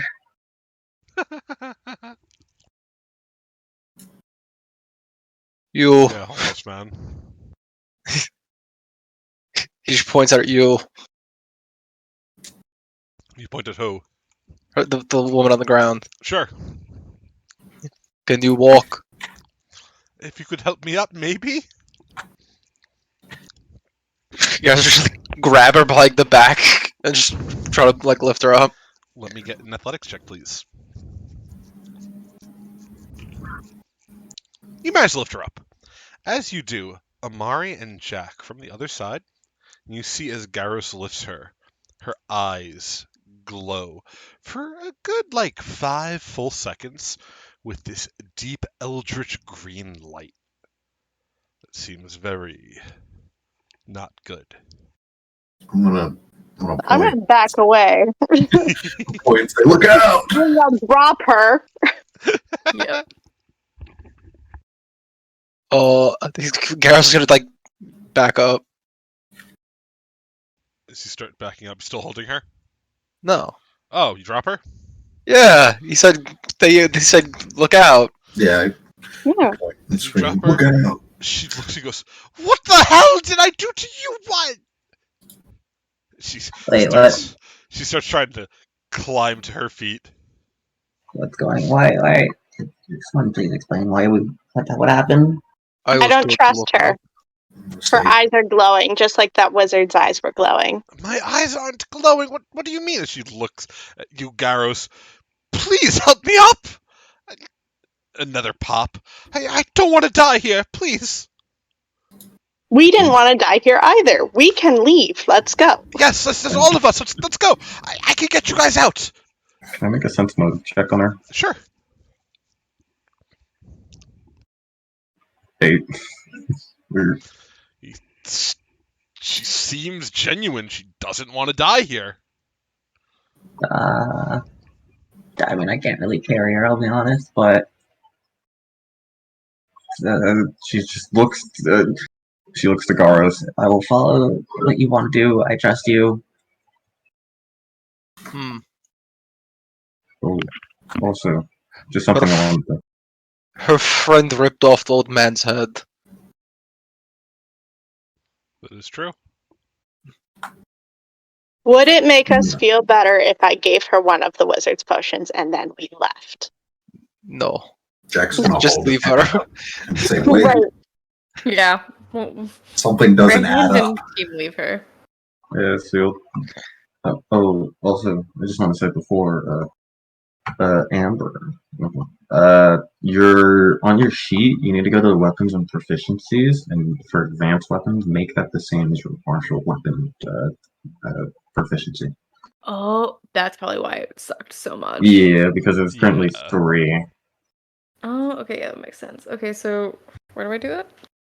You basically Under go into the proficiencies. proficiency at the end. And are you using strength or Strength, depth? yeah. Okay. Proficiencies, and we're gonna do what is it? Martial weapons. Yeah, no, you go to the advanced weapon and make that the same as your martial weapon. The Which is proficiency. untrained. They're both untrained. Hold on, that shouldn't be happening. It might be simple weapons, actually. What's your simple weapon? Simple weapon is a 3. It's trained. Yeah. Then yeah, make it trained. I forget rogues don't have martials. Perfect. No worries. Thank you. I might also want to go into try to go to weapons and fix something there because it's not adding strength to your attack roll because it is a fitness weapon, so it's automatically using. Wait, no. No, Is you it calculating? It damage? is. Is it calculating that? It says +3 strength. It's using strength but no proficiency bonus. Okay. I Let me was try this wondering about again. the damage. I guess the damage must be right. I can't. I don't know why I can't. There we go. Strength and damage. trained. Oh, you didn't click the damage. That's No. I forgot. That was we're good. There you go. Yeah. You're good. You're good now. Nice. Perfect. Nice. Slay. And fucking Robert's also gonna have to do that as well because he's using an advanced weapon. Robert doesn't get weapons. He's True. fighting the chickens. Robert, are you done fighting the chickens yet, sir? Damn, he's not here. They must be winning. Yeah. Yeah, I guess we move forward. As you all leave the woman, she is trying to crawl after you all very unsuccessfully.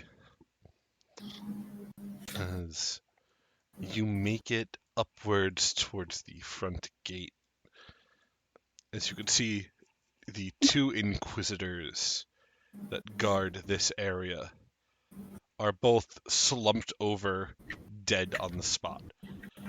looks like someone or something shot a series of arrows into their necks, and they're just dead on the floor.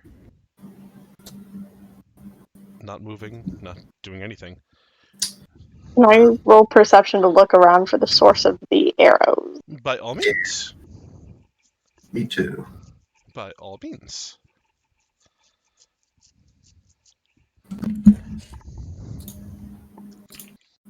Oof.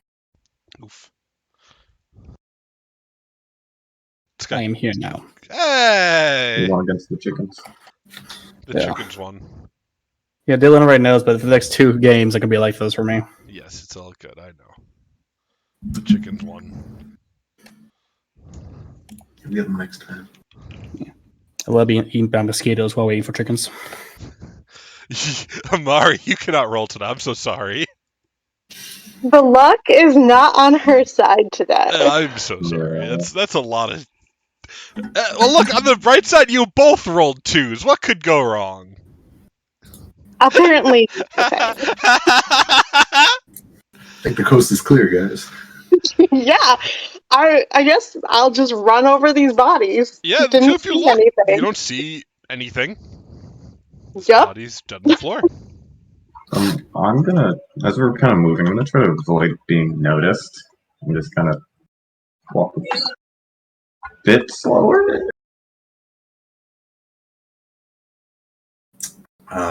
As we pass the bodies, Jack's gonna take out his badge that they gave us and say, "Here, hold this for me," and toss it on one of the dead Inquisitors there. Got you. Oh, good ideas, yeah. That's Yeah. smart. Amari's gonna copy and just throw it on the ground. We're all just throwing them on these dead bodies. Yeah, I'm gonna also just throw it on the, no, just on the ground. Gyros, you have many badges. Yeah. Throw them as well. I would like Uh, to keep one as a reminder. Garrus isn't gonna throw them. He's gonna put them on the ground gently. All of them? Yeah. He's gonna like empty his pocket. Those were a gift to you. How could you? That's heartbreaking to hear. As you do so, you all would see a figure running up after you all. This figure is covered head to toe in blood. Looks like there's like burnt worm carcasses falling from him with every step he takes. As Mr. Ignis, would you like to describe your character as you are running from the explosions? I know you've been listening along a bit, so you have a fair idea of what's going on. I missed like 40 minutes. That's fair. That's fair. The encampment has gone to hell. Everybody is blowing up. Worms inside their bodies. A strange tentacled man that looks like this has arrived down south, who is force feeding strange green vials into people's mouths. You know, the usual. Oh, he looks lovely. And you would catch sight of these this strange group of 5 running the hell out of town. And figure, hey, maybe that's a good idea. I should do that too. If you would like to describe yourself, sir. Oh, I love doing this. I'm terrible at it.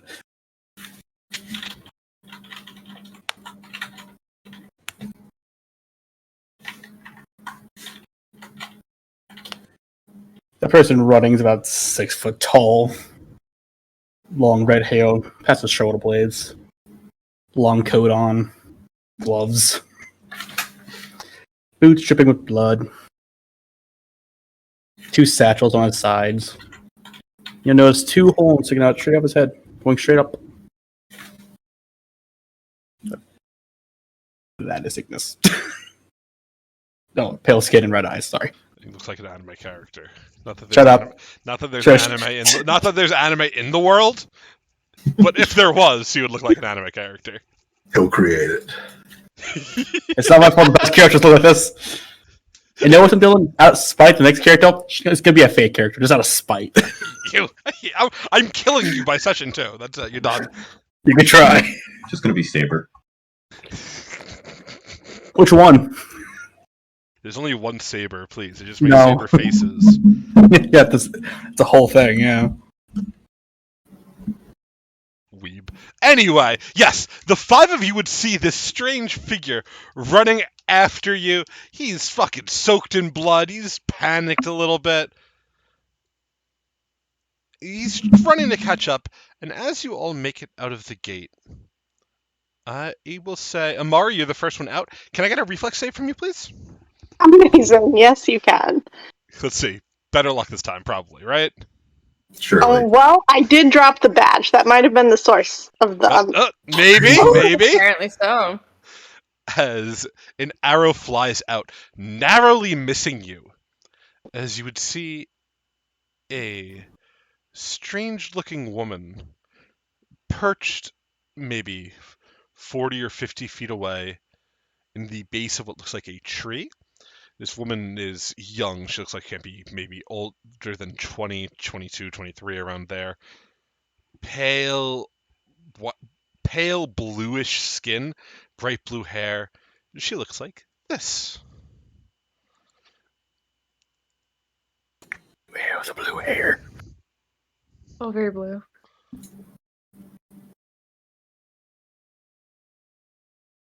It's a very beautiful woman trying to kill me. And you can see the bow is drawn. She looks towards the group of you. She goes, "Not a step further. We don't need your strange demise stretching out of here. This is our forest. We keep it safe. Safe from things and people like you." Oh, we aren't, problem. We will pass right through. We don't want to be here either. She stops, staring at you all. "So you're not with the Inquisitors, then?" She sounds very confused as she speaks. No. Jack's gonna No, put- I've never inquisited ever. Jack's gonna put like a little desperation in his voice and be like, "No, no, please! They were holding us prisoner here."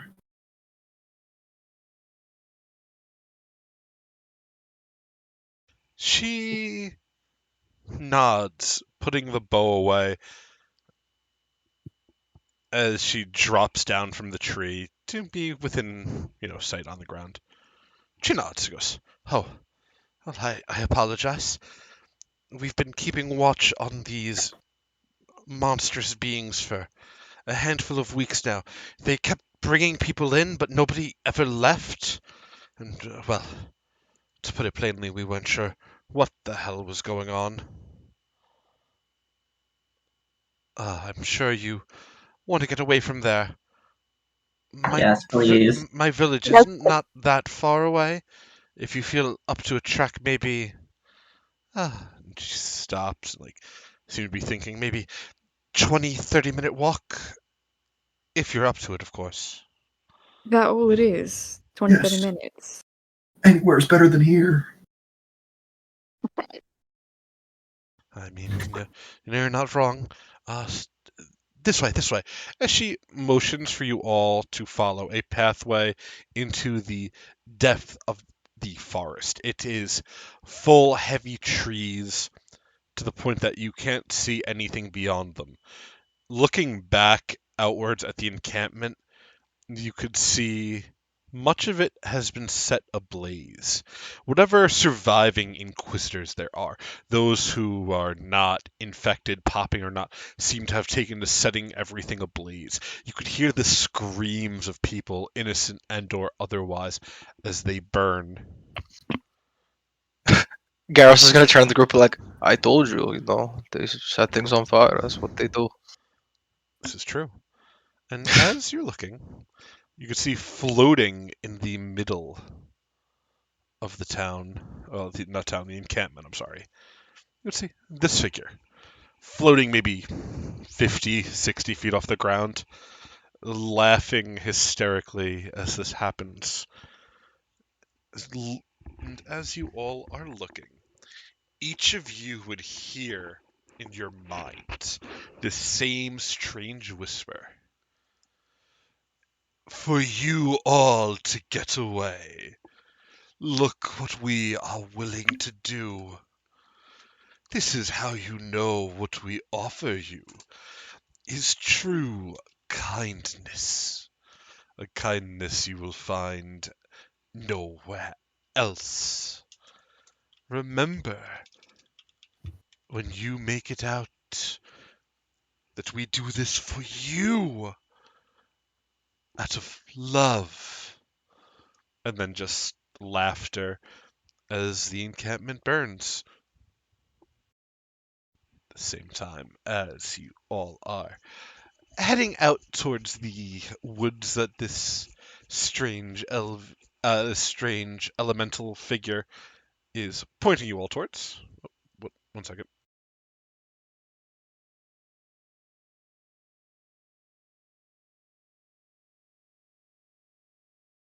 As you all are following, she goes, I'm dreadfully sorry about the arrow. Really, I wasn't trying to harm any of you. But manners first, I suppose. Do you have names? You may call me Ayla. I'll offer my hand to her and I'll say, no hard feelings. Happens to the best of us. You can call me Amari. I am Garros. You can call me Theta. Jack Curze. Bran. Ignis.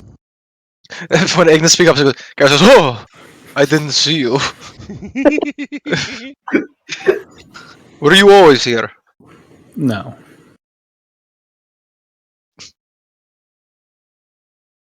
So, welcome to the group. Are we good? Yes, we are.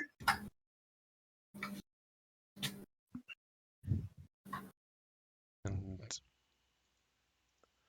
as you all begin following, you have a new map. Ooh. 1 second, Map. as tokens will appear. I'm blind. Oh, beautiful vision.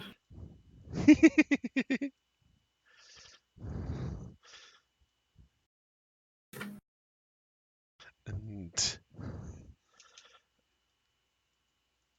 as you guys are walking, the strange woman goes, again, not to pry, of course, but you were brought to that camp, right? Are you all, I'm not saying criminals, but should we be worried?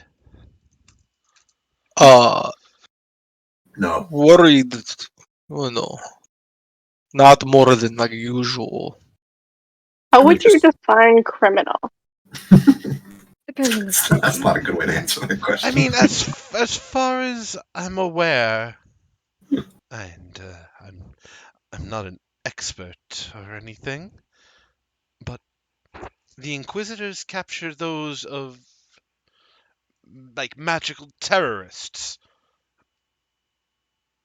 And Jack shakes his head and says, those idiots were just getting high on their own power. Look around, you can see none of us are sick. And he genuinely believes that. she looks towards all of you, rests on Ignis and Garros, who are still both covered in blood. And the blood. And still. What's up? And still. And yes, And you stew. are. Ignis is not covered in stew. And It could be. he could be. And the whole blood thing. Are you guys all right, or? Oh, I'll be completely honest. People were exploding back there. Ignis just slightly nod his head. She pulls out a small hand mirror, showing you that you both are covered in viscera and stew. Slop, Garrus, rather. yes. It's fine. It's almost dry. No, I mean, Hey, Don. Yes. How much water is on the floor? How much water? Yeah. Isn't it raining always? It's always raining. But, I mean, It's a muddy forest. It would probably absorb it a bit. But I mean, you guys are in the canopy. I'd say there's not that much. The trees are blocking most of the rain, so there probably wouldn't be much of any water on the floor. Hmm. Though there is water falling from the air, of course. Just a little bit, like a drizzle at this point. Okay.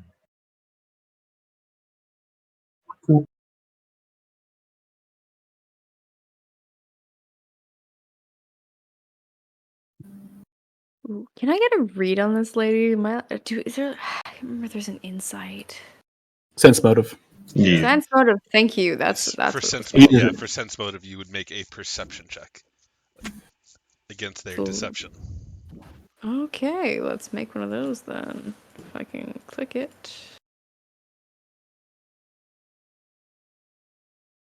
Where is On the left. I'm having a time. Okay, it's on Under the your- left. AC. Below AC. Below AC. Oh wait. Does not allow me to click it. Put the dice. Little die next to it. That was There the you wrong go. die. 22. Okay. Nice. What are you trying to insight about? Her Essentially. credibility on just like what she's saying. Does she feel like skittish? Is she leading us astray? Okay. Does she? Yeah. Yeah. She seems kind of innocent in an almost like you want to think her up to something because she's not asking questions, sort of rolling with it, bringing you all here. Excuse me. It is a little weird, but you can tell she's also super, super nervous as she's walking and talking. I would say she doesn't give any cause for immediate alarm, though. Okay, just like on your general guard then. Yeah. Perfect. Okay, Bran's just gonna silently observe. Absolutely intensely. And as you all are walking, she goes, the place I'm bringing you, it's kind of a village. It's not the nicest, and we're not really that many people strong. But I'm going to vouch for you, and I think I could get a meeting with the elders. Maybe they have a little bit more insight. And again, not to pry, but what the hell was that? As she points back towards the encampment where you all just came from. I really don't know. It just kind of, people just started to go pop. It was very scary and disgusting. No. I meant the thing that was Oh, flying. I don't know what that was about, to be honest. We have no clue. Oh, Bran stays quiet. Jack shrugs. well, hopefully we could get some answers soon, right? And she gives a big smile. Have you all been in this neck of the woods before? Get it? Woods, neck. It's funny. And she like gives this like super super nervous chuckle. You will fall too peppy. Oh, I'm sorry. Should I not be? No, it's a nice change of pace. Thank you. I try to be very happy and kind about everything. She continues Must be walking. nice. Yes, you only have one life. It's best to live it while you can. Suppose. Jack doesn't really pay much attention to what she's saying and looks back to see if he can still see the camp. As you do, you can still see that the encampment is within sight. It is still burning. There are people struggling to crawl out, most of them burnt or disfigured, many of them seeming like they've been changed. Their bodies altered, strange appendages growing out of where their limbs once were. Some have rows and rows of fangs like that of an animal, like a shark. They definitely don't look human anymore. But they are alive, if you could call that living, squeezing their way out of the encampment. Jack snaps back forward and tries to get that image out of his head.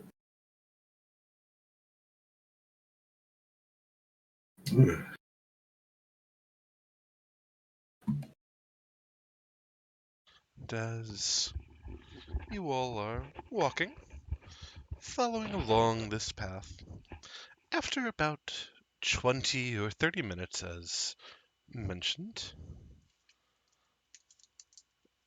you would come to this very small little forest town, more like a village. Looks like it could maybe house a population of around 40 people at the very most. You could see it's mostly elves out gathering firewood, hunting, farming, doing all the things that a small village does to stay alive. And as you arrive, your host, the strange blue figure, goes, feel free to make yourselves comfortable. We don't really have much in the way of guest lodging, but if you find a place you would like to stay, you're welcome to do so. But for now, I'm going to, and she goes, and she starts like moving away. I'm going to go grab the elder, and hopefully he could offer some insight into what's going on here. Yeah, good nod. And you'd see her run off towards the largest of the tents over here, disappearing for a brief moment or two.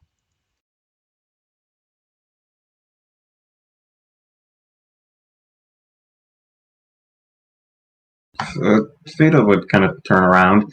So, anyone have any idea what just happened back there?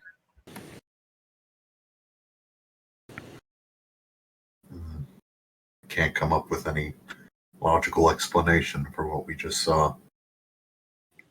I don't know, maybe magic? I might have a small reason, but I think I'm going to forget that in the bottom of a drink. Drink sounds great. Someone with some sense. Alright, let's find some tavern in this place.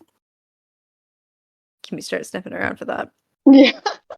As you start sniffing about, while they lack a tavern, you would see there is looks like a bar tent, whatever you want to call it, with a strange man. He has a multitude of bottles set out behind a counter. You see there's a few people sitting at it. And as you're looking about, again, mostly elves, though the bartender does seem to be a rather stout, angry-looking dwarf. As you're looking about, he eyes you over, squints a little bit, and goes, "Huh, you look thirsty." And you look like a man with a story and a deck of cards. I don't know about that. Not much for storytelling, but and he pats the bar. Come on over if you want. These, and he points at the current patrons, who, again, it is probably like 11 p.m. at this point, and they're like drunkenly stumbling around. You see one of the elves is holding his head over a candle that is lit, and he's closer and closer, like pushing his hair into the candle to almost light it on fire.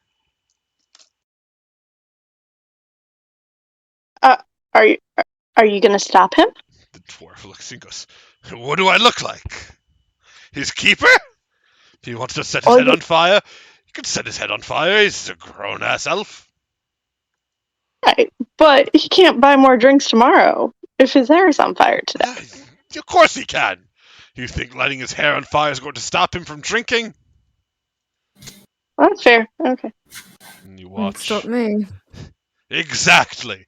And you watch as the elf, in one fell swoop, lights his head on fire, drops out of the chair, and just starts stop, dropping, and rolling till the fire goes out. Garros takes a seat. Jack starts to laugh, but then like tries to stop himself as fast as he can. He's like, Is that like tradition? The dwarf looks at you and goes, "Are you going to do it if I say yes?" No. And no, it's not tradition. Not yet, at least. Garros looks over to the rest of the party and goes, I have confession. Yeah. I am not alone. Wait, you're another person? No, I am person. But I am not alone. It's like something hiding in your big coat. Where the obvious green glowing is coming from, Garros pulls out. It looks kind of like a lantern, but like fully glass almost. With like just metal at the top and the bottom. And there's just a small green jellyfish bobbing up and down the container. This is my friend. Oh, Why that's do very you- cute. "Why do you have that?" What does it eat? I don't know. You Why don't do I eat have it? It makes light. And he is friendly. The Does he have bartender. a name? Good. Does he have a name? Garros stops and like thinks for a long second. No. Okay. Some friend that sounds like. Well, you know, I don't bother him, he doesn't bother me. He is my best friend. That's kind of sad. Oh, that's... Do you not have... Actually, she wouldn't say that. She wouldn't say that. You don't have friends? Is that what you're gonna say? Yeah, but then I realized something about my character, and I was like, wait. That's not Haru. You don't have friends. It's just none. Jack says to Garros, "Does the jellyfish help with your condition?" This is what the bartender looks like. He still thinks you're insane. Ooh, fun guy. No. See? Jellyfish helps with like dark night time. Yes. So does a torch, but each their own. Well, think about it. You know, this is unlimited resources. And no fire. Okay. Jack's just not even going to argue with that. Okay. Fair point. The bartender looks towards the jellyfish and looks at you, Garros. Mm-hmm. Oh, I'm pretty sure I've seen one of those before. You must be from up north, then? By Sanctuary. I have no idea. Looks at you and goes, "And where'd you find it?" I prefer not to say. All right, I guess. I do know the Goat King is a big fancier of those jellyfish lights. Has a whole stockpile of them, I guess you could say. You can go get your friend a friend. Yes. That would be nice. It'd be very bright at nighttime. Is this And you Goat would have King? 2 friends. I would have so many friends. Is the Goat King like a king who's like a goat? Like goats? The dwarf nods. The Goat King is a man who is king of goats. I met him once, many, many years ago, before the rains fell. He was a majestic man. I remember at the time he had a tile on his chest, and he was claiming to be a salesman. This was before he was a king, of course. I remember it like it was yesterday. He shakes his head. Anyway, what could I do you for? We don't get travelers around here very often. Travelers that aren't elves are even rarer. Oh, I failed that one. Repeat that, I'm sorry. And she said, well, I failed that one. He looks and goes, hey, you don't look like an elf.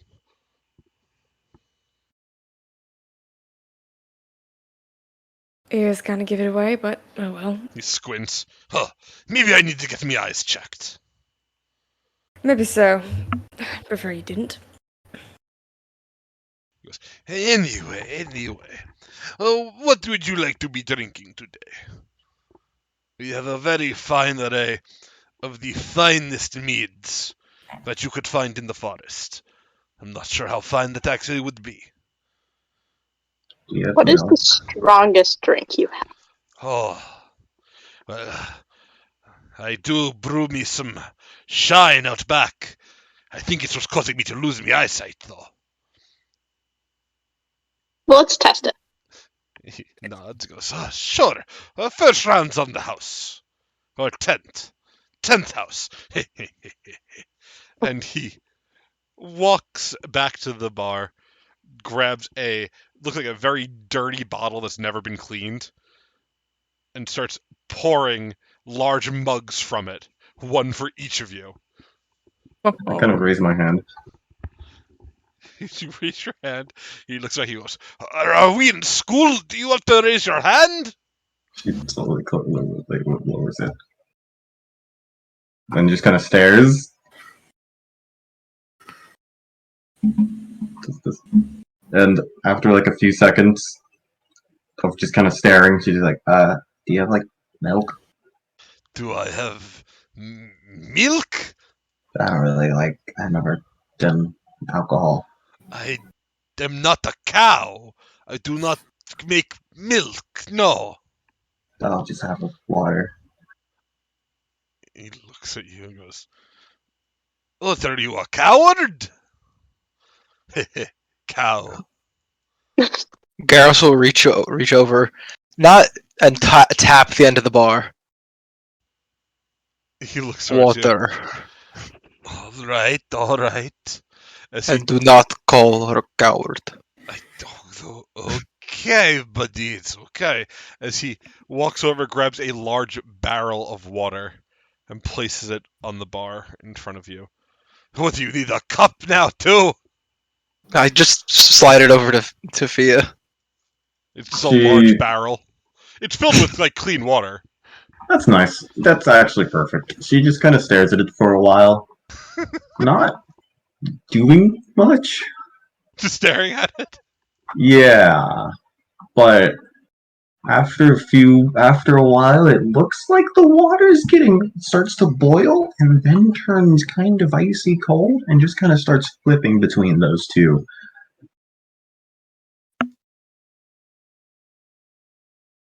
But she just kind of stares at it for a while. Got you. When you're done, I have to fill up my water skin, please. The dwarf looks at you, Ignis, and goes, oh, I can help you with that. Let me see the skin. I hand to him. He takes it, walks over to the bar, walks up to what looks like a large barrel of whiskey, and attaches the water skin opening to the flask on the barrel, just starts filling it up.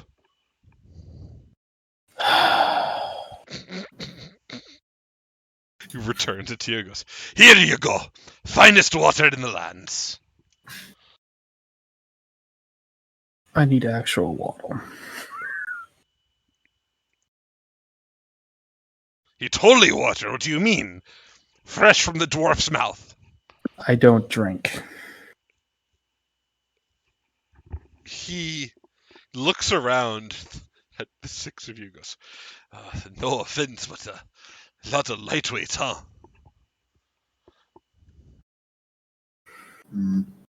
Jack's gonna walk up to the water that he put out. Yeah. And I mean, really, just without looking or addressing the dwarf, he's gonna, I'm assuming he has the mug that the dwarf poured from earlier. He's just gonna toss what's in it, just out in the grass somewhere, and then fill it up with this ever-changing water that's boiling and then freezing. As you would note, as you throw the liquid from the mug out onto the grass begins to shrivel up. Damn, so powerful. Yeah, I'm just gonna get some water, despite whatever random temperature it ends up being once it hits my mug. Gotcha. I just realized Hannah's the image is freaking Mugen. What? What's Mugen from Samurai Champloo. Oh, okay. I just realized that. Weeb. You would realize. Best character. You Best would character in the show. You would realize that, you weeb. Thank you. Yes, I was tired of being the only person with a real That's fair. That's fair. So, this place.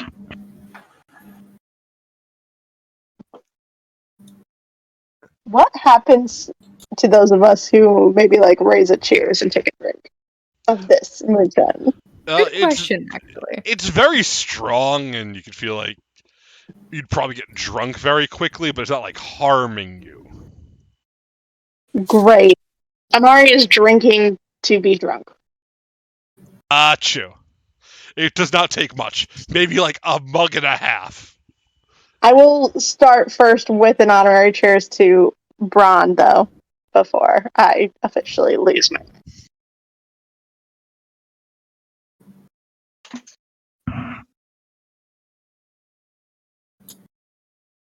Got you. I will also raise a toast, just to everybody in general. Drinking water, or are you? No, drinking he's drinking the shining. Okay, making sure.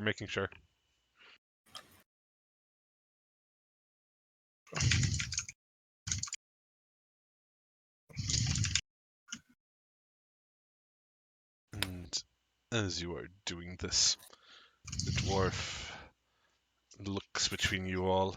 He goes, "So, what brings you all here? You just Kidnap. Oh,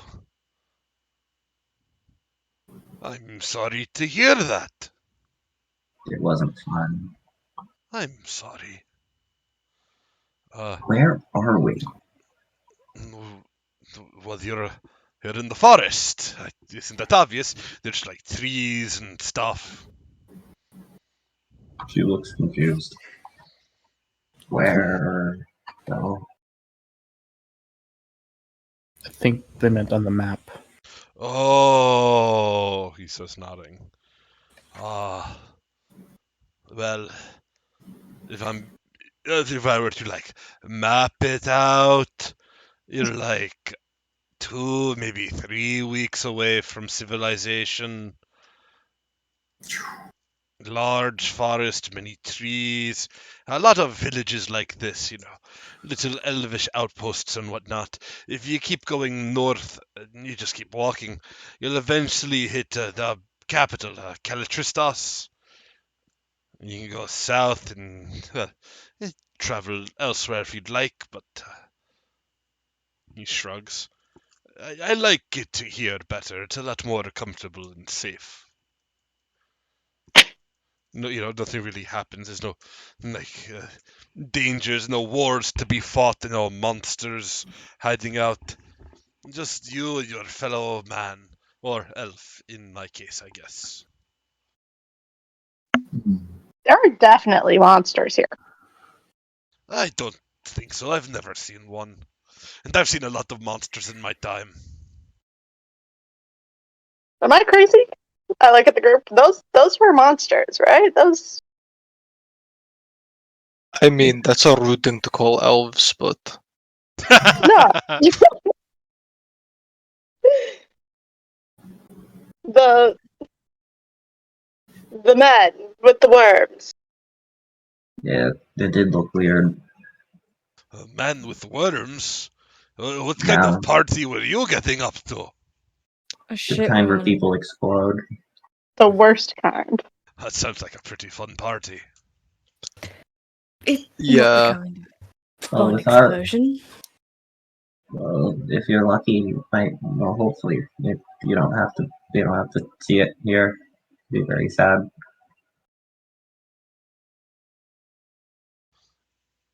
Huh. That sounds pretty weird. I thought you said you were kidnapped. Yeah, and then they. By the No, man with the worms. no, we were kidnapped by the Inquisitors. Was that what they were Technically, called? that is the same person, no. So the Well- Unless man. you're thinking the tentacle man. Well, no, but the Inquisitors had worms eventually. Well, Yeah, they kind of from they the have. tentacle guy. Yeah, They're from the tentacle guy. tentacle guy gave big people worms. Worms look- made them explode. I looked at Garrow. Was Garrow still biggest person there? The Inquisitors bigger are than bigger. him, yeah. The Inquisitors are like a foot and a half taller than him. Oh God. Then we walked out. Happened short time. And they just, what, let you leave? Oh, they were all dead. I think they Oh. all exploded into worms. Oh, you should have started with that, I guess. No, I don't like to start stories on bad note. Good note. Kidnap. Good. That No. was a joke. You can Oh. laugh now. Garrus like leers at the dwarf. The dwarf begins to laugh, a very fake laugh. Theater gloves, actually. At the same time, you hear a voice clear their throat as an elderly voice goes, Sorry to intrude on your merrymaking, but dear Ayla over here told me that we had new arrivals. I was hoping I could chat with you all. As an elderly-looking elf in green robes with a beard approaches. He looks like this. You look really old. I will have you know I'm bordering on 950 years old. Kind of. I'm old enough to be your grandmother's grandmother's grandmother's grandmother's grand. He stops. Goes. Anyway, I take it you lot are the new arrivals. It is a pleasure to meet you. My name is Elderberry. You may call me Elderberry, or Berry, or Elder, or whatever you feel like in the moment. You're Is elderberry one word or two words? If you could call it 2 words if you would like. All right. Whatever works best for you.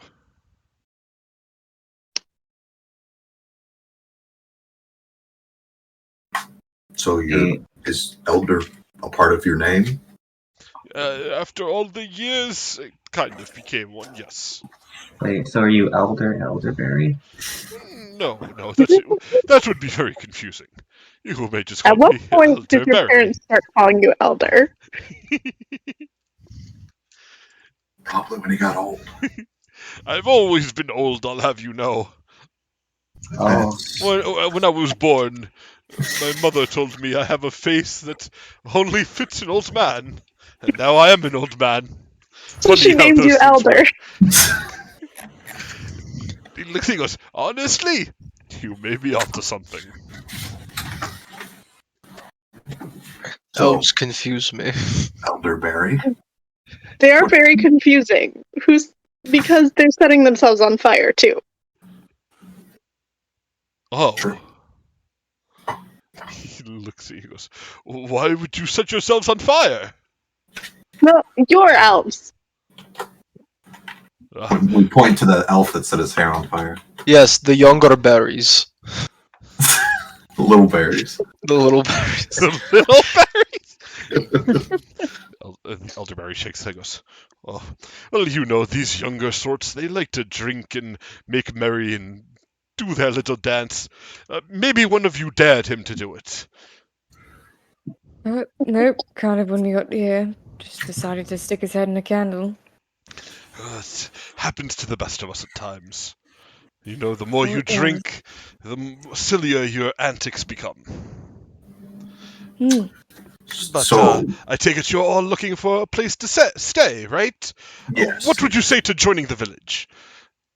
We're always looking for new family, well, not family with a capital F, but you know, lowercase f. Like, everybody here is family. Your shine is very good, but I have places to be. But I would like to nap. Yeah, I don't. I already live somewhere. Maybe. Oh, well, I thought I'd offer. At the very least, please, stay the night here. This All right. is a very safe place. Nobody really even knows where this part of the forest is. So I heard you had run-ins with the Inquisitors. I imagine they'd be likely to chase after you all. Here they would never find you. You have my word on that. Can I do some sort of a check on the genuineness of these statements? Yeah, you could make a sense motive check, which would be a perception against their deception DC. Okay. Perception, you said? Yes. Amazing.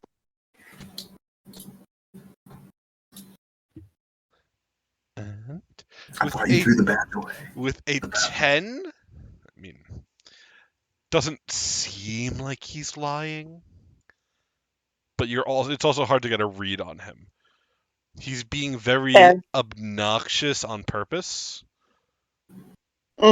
And very like boisterous and loud that you can't really get a read on his true motivations or intents. I have a question for you, Elderberry. Oh, of course. What do you know of this new rage disease that's been spreading around? Ah, the rage virus. If you'd believe it, I've actually seen it before. Oh? Something similar. I was a young boy at the time, but there was a whole slew of it going on back in the world then. This was back when the dragons ruled and were in charge of everything. Dark days, but I remember a virus that when it afflicted people, they'd get so angry, they'd start bashing their heads into walls, into floors, until nothing remained. And just like raging against life and being alive. And you said this was a very long time ago? Oh, yes, easily. 900 years ago. Wow, you were just a little 100-year-old. I was just a youth, it is true. Just a young elderberry. I may look old, but at the time I was not. I see. Did any significant event happen that caused it to stop spreading? Now that you mention it, I do recall a band of heroes, adventuring type, going out and... Well, he stops, like, deep in thought. They did something. Fought something, maybe? I remember a prison being crafted. Something about... And he stops, he shakes his head and goes, oh, I don't know, my memory's not as it used to be. I'm sure whatever rage virus is going on now will end sooner than later, though. Right. Do you have any information? Anything at all? Even just a name of anyone in that party? Or He stops as if trying to think deep in thought. I could go check my journals for you if you would like. But off the top of my head, I'm not quite sure. All right. Yes, you can get back to me on that later. Of course. More importantly, though, he looks at Ignis and Garros, who are still covered in fucking viscera. Would the two of you like a change of clothing, or... to get out of your blood-soaked everything? I'd like to be clean, please. I guess. He nods, goes, we have very fine bathhouses here, little hot springs. I'm sure you'd feel much better, and I could get to work on finding that out for you. And he stops, looking again between the six of you. If there's anything else, though, that I could do to help, by all means, feel free to ask.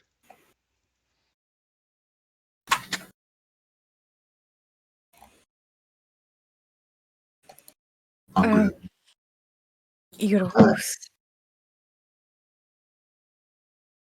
Go ahead. Horse? Do you have one? A horse? No, I'm not much of a rider. Why, are you trying to get somewhere quickly? Yeah, I am. Anyone in your village? A rider, as you say? We do have a handful of people that know how to ride horses. Are you trying to get a message sent out, or...? Actually. Did you have any messenger birds that also might work? Oh, he stops, as if deep in thought. How far of a message are you looking to get out? If it's too far away, we usually rely on wizardry, and our wizard is away at the moment.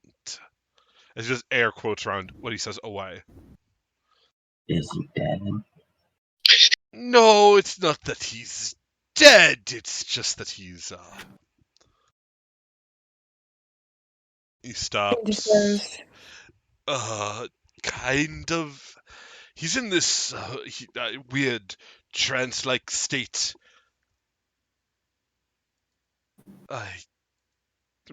He stops. He just sort of looks about for a moment. Goes, I could show you him if you'd like. Maybe you have an idea about how to get him out of it. But he's kind of stuck like it for a while now. And the Need to get bartender... him Oh, God, sorry. Oh, I just need to get a message to Arkoth. About it. He looks at you for a very long moment. Goes, you want to get messages across the continent? I don't think anybody around here can do that. You're on the wrong side of the world. Literally. Oh, shit, how far? He shrugs. Infinitely far, kind of.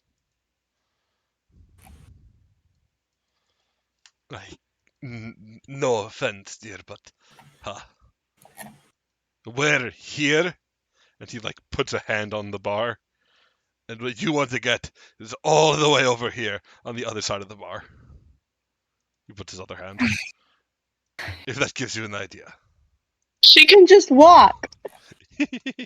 Well, if you're trying to, isn't the capital city, really big? It's supposed to be, a Yes. capital, right? So you can probably just find the messenger there. I don't know. Oh yeah, the Calotristos, they have weird devices, portals kind of, Oh, that you could what, get things all over. Perfect, actually. Thank you. Oh, no problem, no problem.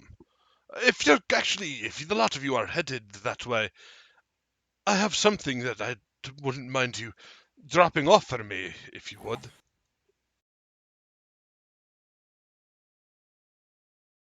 I mean, you What? pay us? And Elsa smiles, goes, good, good.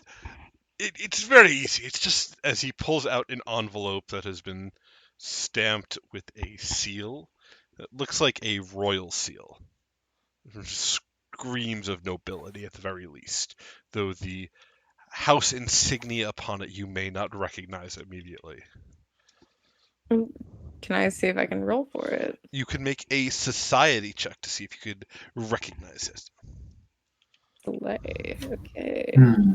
Can I do the same? By all means. It's a good roll. Oh yeah, Jack's high society.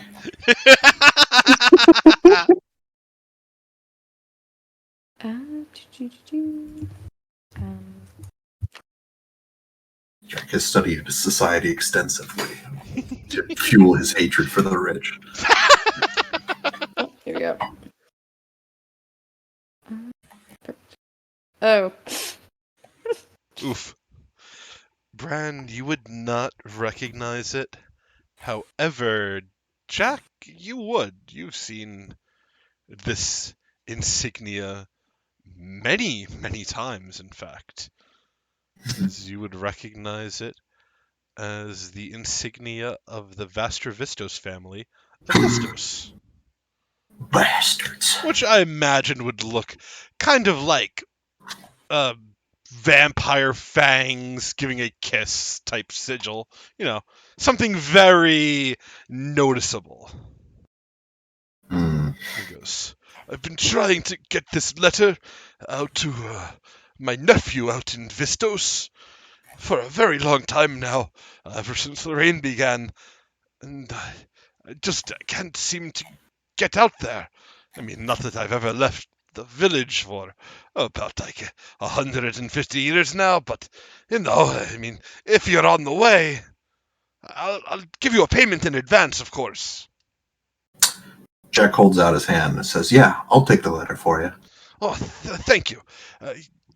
20 gold for ferrying it sounds fair, right? Sure. As he will reach down to a very small purse of gold. It seems like it holds maybe 30 or 40 gold total as he counts out 20 coins, passing them to you. All right.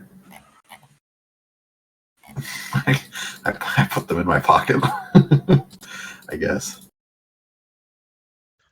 No one's going to ask for it. I'm just going to pocket it all. Bran doesn't intend to go that way, or at least not that she thinks. All right, done. And as you all are sitting around, Mayor looks at you and goes, well, I've clearly taken enough of your time. Feel free to explore the village, see what you would like, do as you would, and feel free to stay, leave, do whatever you would like, no pressure. But I'm going to... He stopped. Yes. Sorry, Elderberry. Before you go, Of course. my deck of cards got ripped. Do you have a new one? Oh, he shakes his head. I don't actually. I'm sorry. Nobody here? I mean, somebody might. I just don't. As he says this, a new figure saunters over towards the bar. Looks to be a human man, maybe late 20s. He's carrying a spell book in one hand and what looks like a dagger in the other. He looks like this.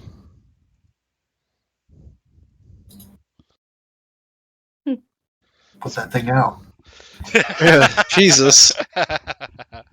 He saunters over to the bar and goes, oh, I hear you're looking for a deck of cards, are you? Well, I absolutely am. How would you like to know that I happen to be a traveling salesperson? A seller That's of my luck. many fine goods and services. Like cards, right? If that's what you're looking for. As he reaches into his belt at his waist, pulling out a very nice-looking deck of cards. Pick a card. How much? Any card. Is this guy an elf? He is not. He is human. Well, I only need one card to replace the card that was ripped. And he goes, I see. And then you watch as he puts a hand over the deck. taps it 1, 2, 3 times, then pulls out the Joker card. Is this your card? No. Let me try that again. As he does it again and pulls out the same exact card. How about now? No. Goes, You have bad luck, but we should play a game. He looks and goes, I am a big fan of games. As he drops the deck of cards onto the table. If you'd like it can be yours for, say, 5 pieces of copper. Sold. As you pass over 5 pieces of copper, you watch as he takes them, throws them into the air, and just chomps down on them like they're chocolate. Nods, goes, good doing business with you. And he looks towards the dwarf. Now, my fine dwarf, as he slaps the table, give me something to drink. I think Mari's too intoxicated to even begin to process that. So you're gonna look Elderberry. We could just kind of walk around.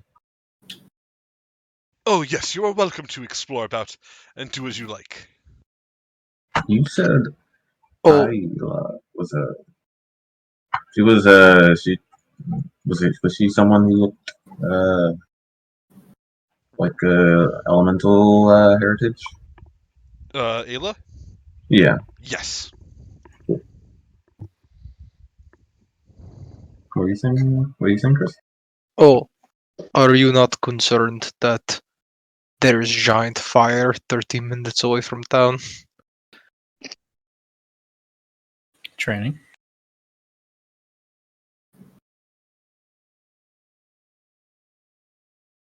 You're asking this to who? Elderberry? I'm sorry. Yeah, Elderberry. I thought he runs the place. He does. I mean, he's like the mayor, essentially.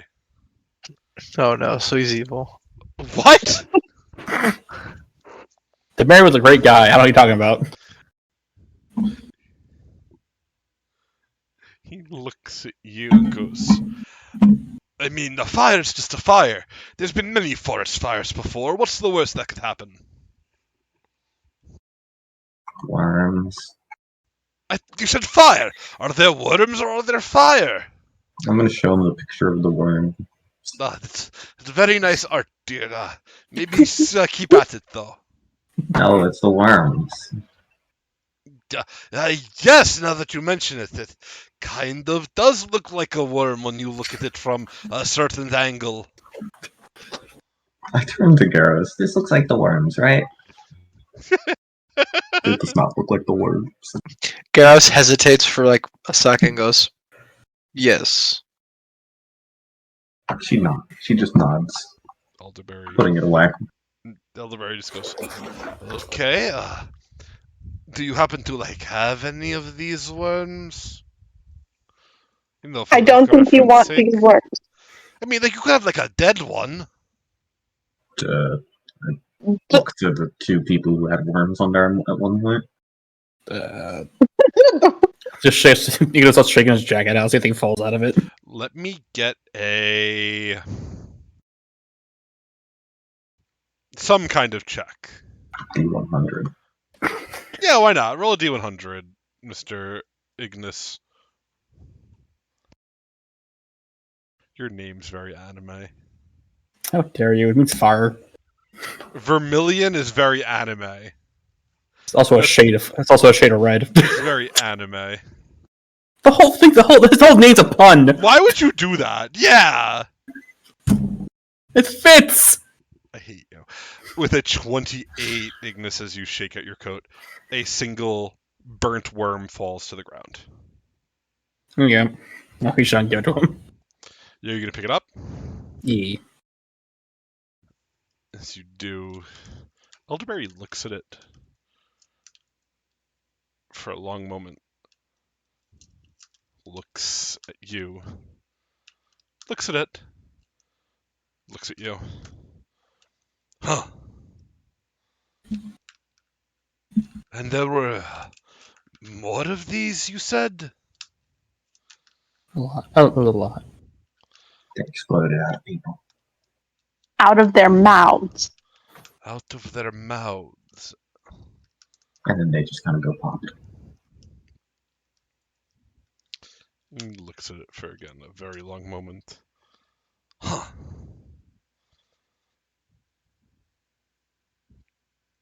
No, I don't know anything about it. Oh, nice. That's Right. unfortunate.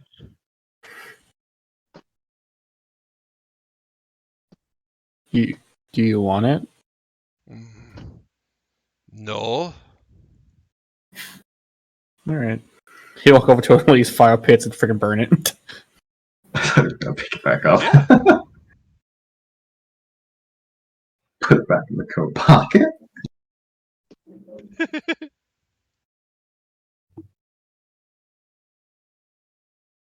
He looks at you, all goes, yeah, no, I wouldn't worry too much. It just looks like a little worm. What's the worst a worm could do? Make someone explode. Yeah, I feel like you're not listening to the whole story. I mean, I'm listening, but I'm not quite comprehending, I guess. It's like, imagine like if a worm came out of. She like points to like the merchant there. Imagine if like a worm came out of his mouth and then like he went like, and then she makes like a popping motion. The merchant opened his mouth as you could see earthworms dancing on his tongue. Kind of like that, but like the bigger ones. And more popping. Elderberry just looks at us. You all are a bunch of very strange people.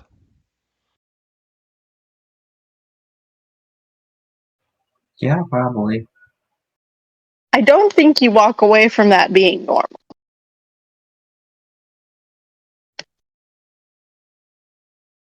He shrugs a little bit.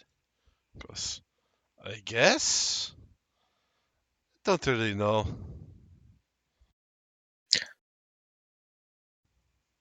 Ah, I'm sorry, but I think it is time for bed.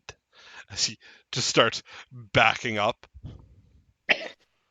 Okay. So Garros turns to the rest of the party. Goes, I think we'd like better leave here as soon as possible. Yeah, I agree. Seconded. But should we sleep here? It'd probably be safer in the forest. Hmm. Yeah. How far away is the capital? Few weeks. It's like 2 weeks or Weeks. something, yeah. Hmm. I think you're correct, it's safer here, but somebody should keep watch because these people are weird. We take turns. Mhm. That would be a good idea.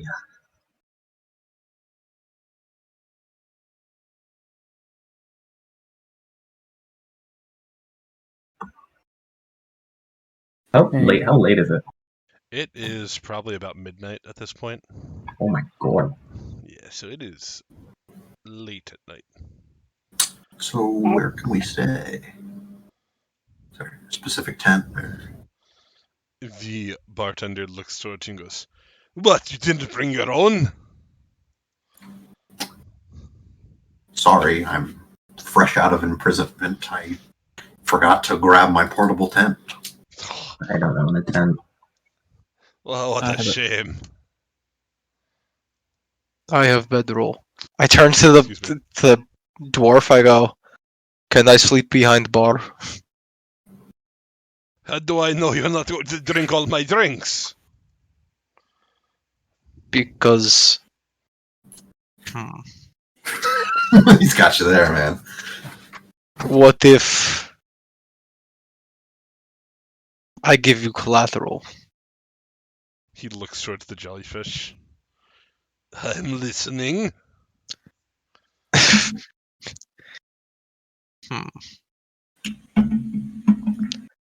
I'm listening.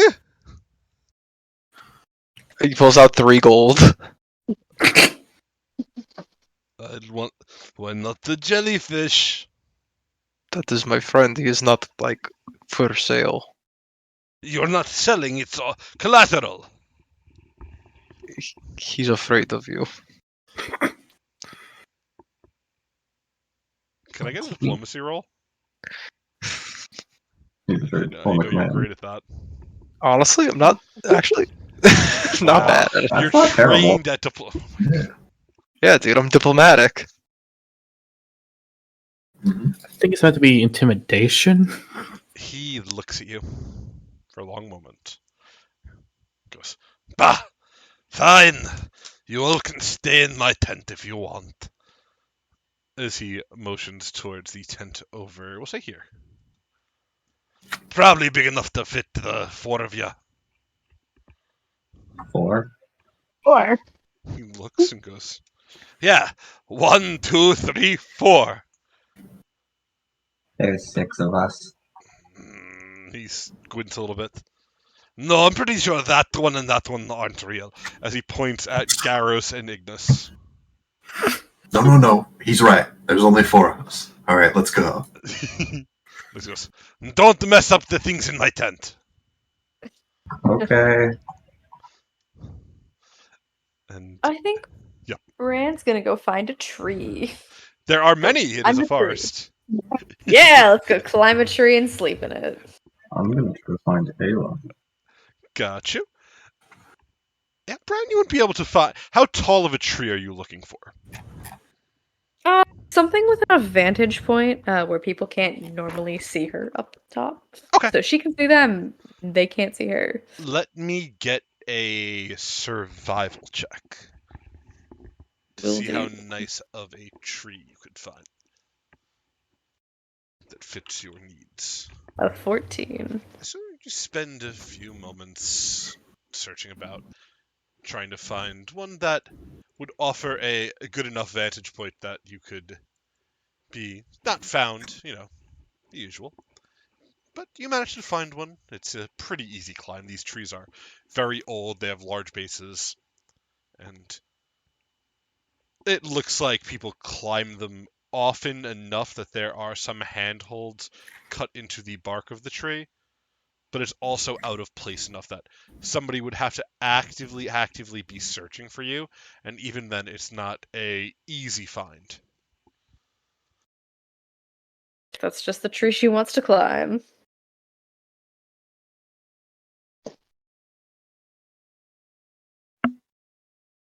Alright, do you need any rolls for that? Yes, I will take in athletics or acrobatics, your choice, to climb the tree.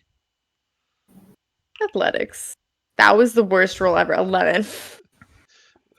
That happens. Would you like to hero point it? Yes. So as a reminder, for hero points, everybody starts off the session with 1, and at the 2-hour mark, you all gain another 1. Just so I don't have to worry about giving them out for good RP moments. It's just everybody gets them every certain. Oh my. Classic. You know, it was supposed to be an 11. It was supposed to be an 11. You climb up. It takes a little bit longer than you would like. Maybe you make a bit too much sound as you are climbing. But you manage to climb up to the tree. You know, she's getting old. Fine. Old age is catching up to you. You're going to be elderberry soon. The stiff joints. And Fia, as you go to find Ayla, you would find her sitting before a small fire. Looks like she's roasting some kind of fish over the flames. As you approach, she looks towards you. Goes, "Oh, you scared me there. Is everything Oh. okay? I sent Yeah. Elderberry to you guys. I hope he was able to help with discovering what happened. Oh, good. Yeah. I'm glad he gave you all the answers you sought." Yeah, it answers. I'm just curious. I saw your whole kind of motions in her general direction with to like hair and face and stuff. Are you knowledgeable about the elements and stuff? Kind of, I guess. I mean, what's your question? have you ever known of anyone who could, like, and, she would walk over to, like, she would walk over to, like, this little area of, like, water. The little basin of water, yeah. Yeah, and would start to make it float up. Like, the water kind of, like, rises a little bit, but then it just kind of drops. Okay.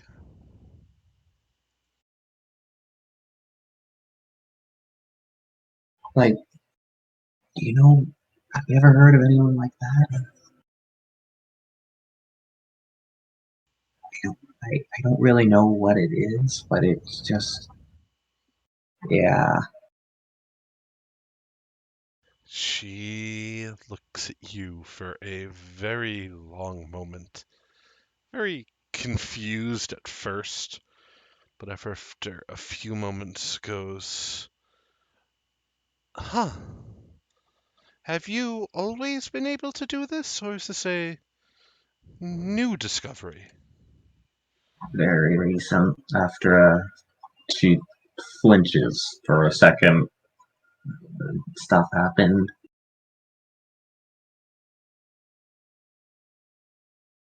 Stuff happened. She looks at you. I mean, I've known, I guess you could call them friends who've been able to do stuff like this before? She nods. What? Could you tell me? Could you tell me more about them, or do you have like? Do you have friends in like the capital that I could talk to? And she stops, like, deep in thought. I suppose I could point you in the right direction. I don't have any friends in the capital, no.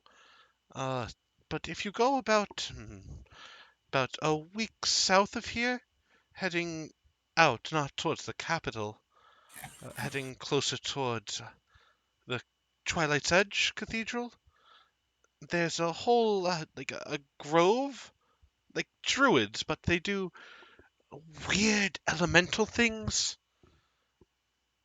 They they were the ones who raised me when I was little, so I'm sure they'd be happy to help you.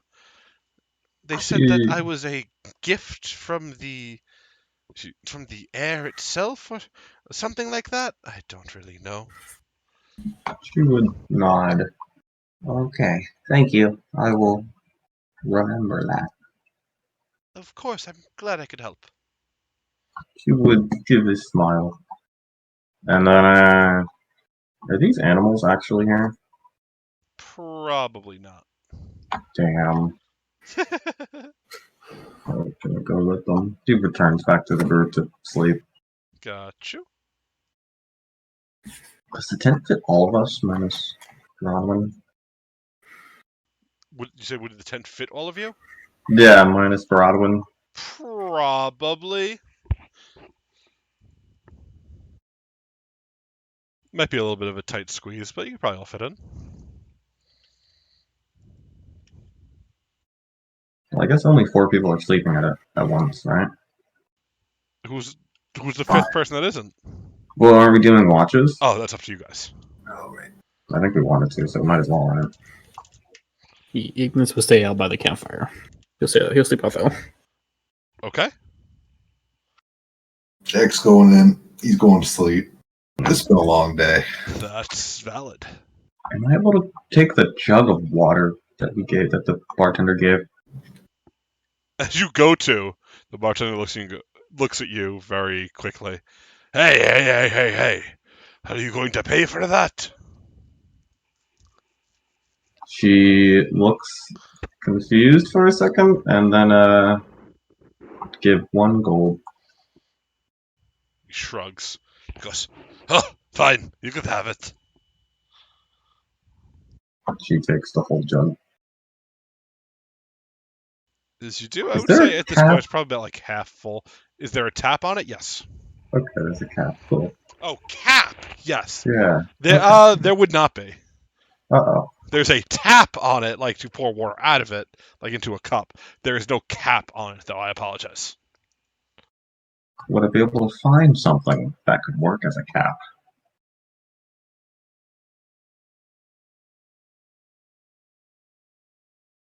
It would probably be not super well fitting, but yes. Nice. I will be carrying this water around. Alrighty. How heavy would a barrel of water be? What's your strength? 12. I can carry a max bulk of 11. Excuse me.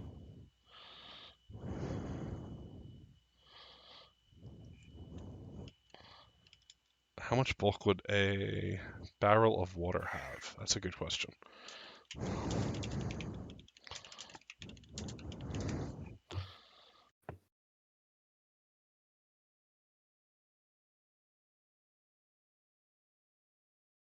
So you could hold 11 bulk. Yeah, that's my max. I become encumbered at 6. So it says one bulk is 6 to 10 pounds. Yeah, you're fine. Cool. I'd say the barrel of water probably weighs like maybe like 15 pounds at the most. A lot of it is the barrel itself is pretty large. Nice. Yeah, so Fisher walks to the bar and then comes back to the tent with a fucking barrel of water she was playing with. It's a very makeshift, crude, fucking cap on it that will probably just fall off if it tips. Yeah.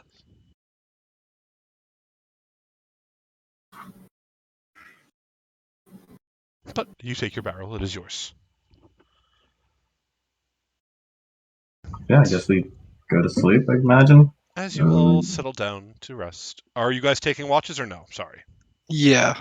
Yeah. What is our order for watches going to be then?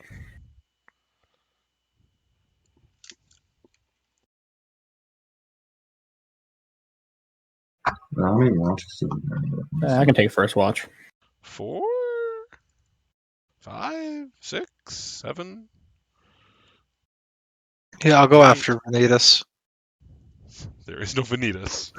There's always Vanitas. I'll go after Chris. I can go after Maya. Alrighty. And I'll go after that.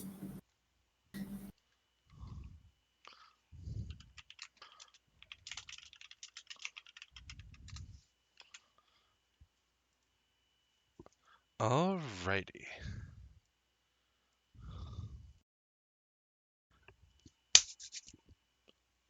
Not Vanitas. Not Vanitas. Ignis. Has an is at the end of it. It's fine.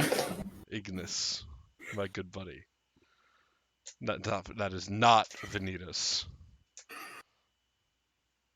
That is not Vanitas. As you are going to take first watch, let me get a perception check, please. Not Vanitas. Oh, I'm gonna hero point that. I love it. I love it, man. I love it! Huge. Let's go. You know, maybe you are Vanitas. Ignis, you fall asleep. Go off. You try to keep watch, but the events of the day is a little too much. And you just honk shoo. Garros, were you expecting Ignis to wake you up? Is that how you guys were set this up? I'd assume so. Yeah. Oh, Oh, Garros, let me get a perception check, I guess. We'll see if maybe your internal clock wakes you up. Yeah, okay. Yeah. At maybe like an hour after when you were supposed to be awoken by Ignis. Uh-huh. When you're not, you wake up, alert, so you look out, you would see him snoring on a bench outside by a burnt-out campfire. I'll walk over. I'll put the blanket that I was around him. I like Gareth so much more than Phelan. Oh my god! That's fucked up. Hey, he was always mean to me. He deserved it. That's for after session. That's after session attacks. But yes, Garrus, you walk into the Yeah. bar. Oh, I'm gonna do patrols, man. Okay, you're gonna start patrolling. Garrus likes to walk around. He likes to stretch his legs. Sure. Let me get a perception check then, please. A second one, technically. Yeah, I'll take that. It's so funny in comparison. As you are keeping watch, Garros, you would find that this little village in the dead of night is extra quiet. There's no sign of motion, no bugs, no animal life. It was all quiet. As your watch is approaching its end, and as you're patrolling and, walking up to the exit, walking around, gazing out at the trees, keeping sight for any potential dangers, you hear a low voice, barely above a whisper, call out, Garros, over here, please. Quickly and quietly, please. Sounds like it's coming from. There's no gate to this city, Mhm. but it's just more like walls of trees. It does sound like it is coming from beyond the trees, and it is asking for you by name. Yeah. Well, I gotta check my end. 1 second. Garros's big brain. Garrus is normal brain. That's above average brain. Average brain. No, for Garrus is just a guy. For a UPC, I meant. Most of your PCs are tiny brained. Wow. Rude. Wow, the jellyfish can help guide your way. Yeah. I'm gonna pull out the jellyfish and see if Oh my I can see anything. Thanks for reminding me. You're welcome, bud. Through the light of the jellyfish, you would see a figure standing maybe a few feet out from the woods, like right around here. The figure looks like this. Hmm. You could see she's hurt. Looks like there's large cuts across her, right around like her ankles. Like they've begun healing, but slowly. There's also what looks like she's carrying something, like a large burlap sack that is leaking the same strange green liquid that the Inquisitor exploded into. Like it's just leaking out of the burlap sack.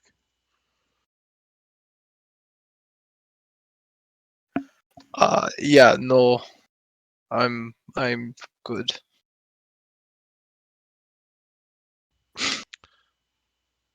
She looks out towards you, goes, please come out here. It's not safe there. Please. I was trying to send a message, but none of you were listening. Who are you?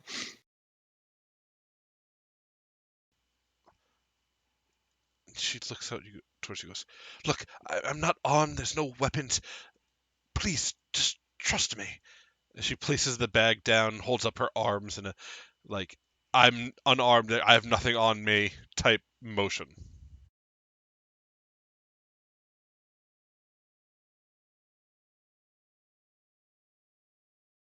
Garrus is just. I forgot that you can't see me. Garrus is just staring at her, frowning. Oh. I don't think I will. No offense, but green liquid is kind of what have got us in this mess.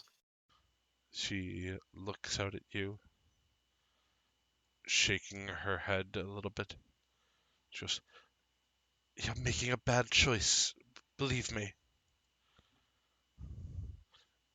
I'm just trying to help. Been following you for a while now.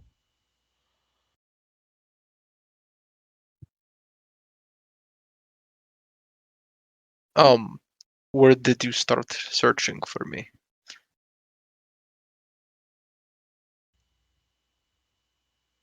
She stops, staring at you for a very long moment, Garros. Ever since You were taken. Ever since the Inquisitors grabbed you, of course.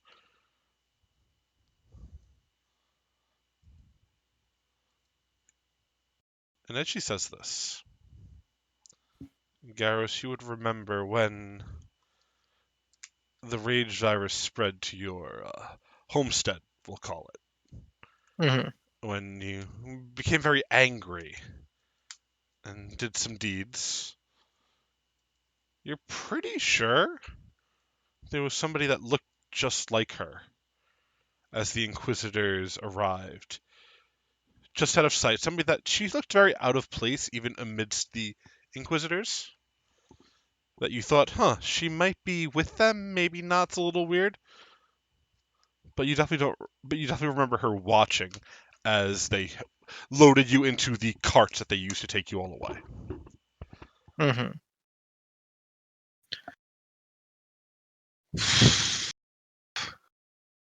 Garrus will take a step closer into the woods. Are you sure? Mhm. Okay. As you do, she nods and goes, all right, just a few more. You first. She lets out a sigh as she takes another step closer.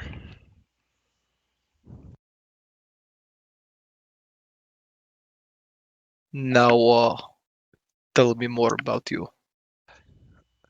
I'm a friend.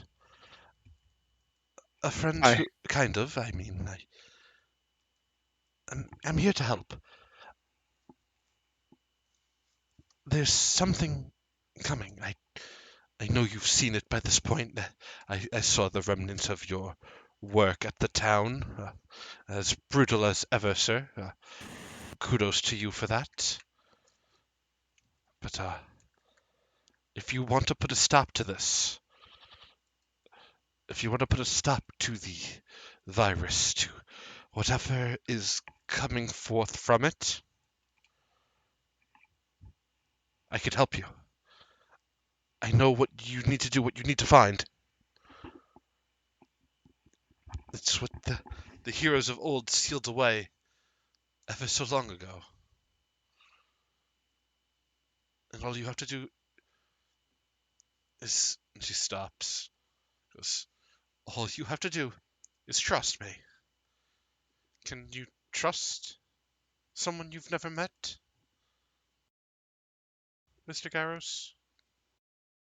hmm. He'll step forward.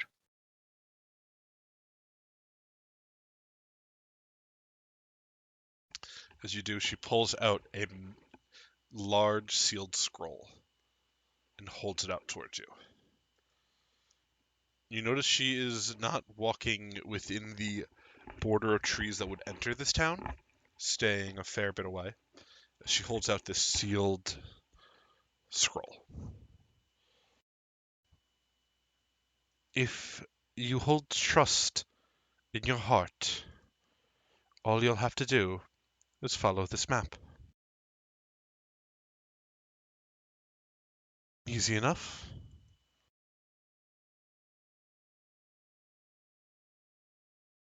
Of course, Garrus will nod. And why are you helping me? To put it plainly, that which is coming has harmed more than just you all. And for some reason, it's marked you.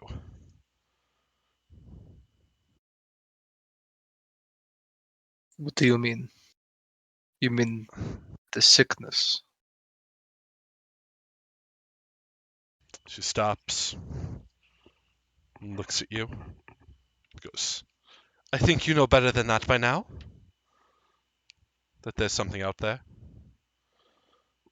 Something that didn't arrive until after you all did.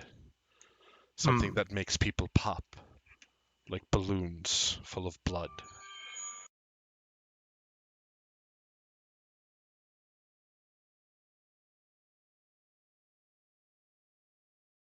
But You, just take... that flying Nope. man, yes. Take this, talk it over, speak with your friends, think about it, and if you choose to follow it, well, I await you. And she drops the scroll to the floor, turns her back, and begins to run deep into the woods.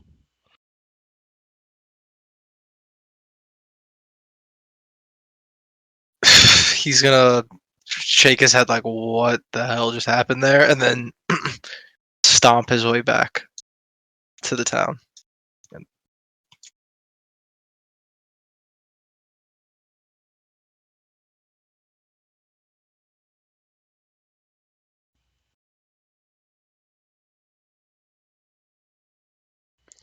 Okay.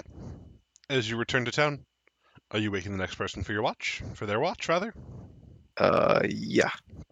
Which will be... Who? I forgot. I apologize. Me. Alrighty. As you are awoken, Garros, do you impart anything before... Or do you just go to sleep? I go. Big things to talk about in the morning.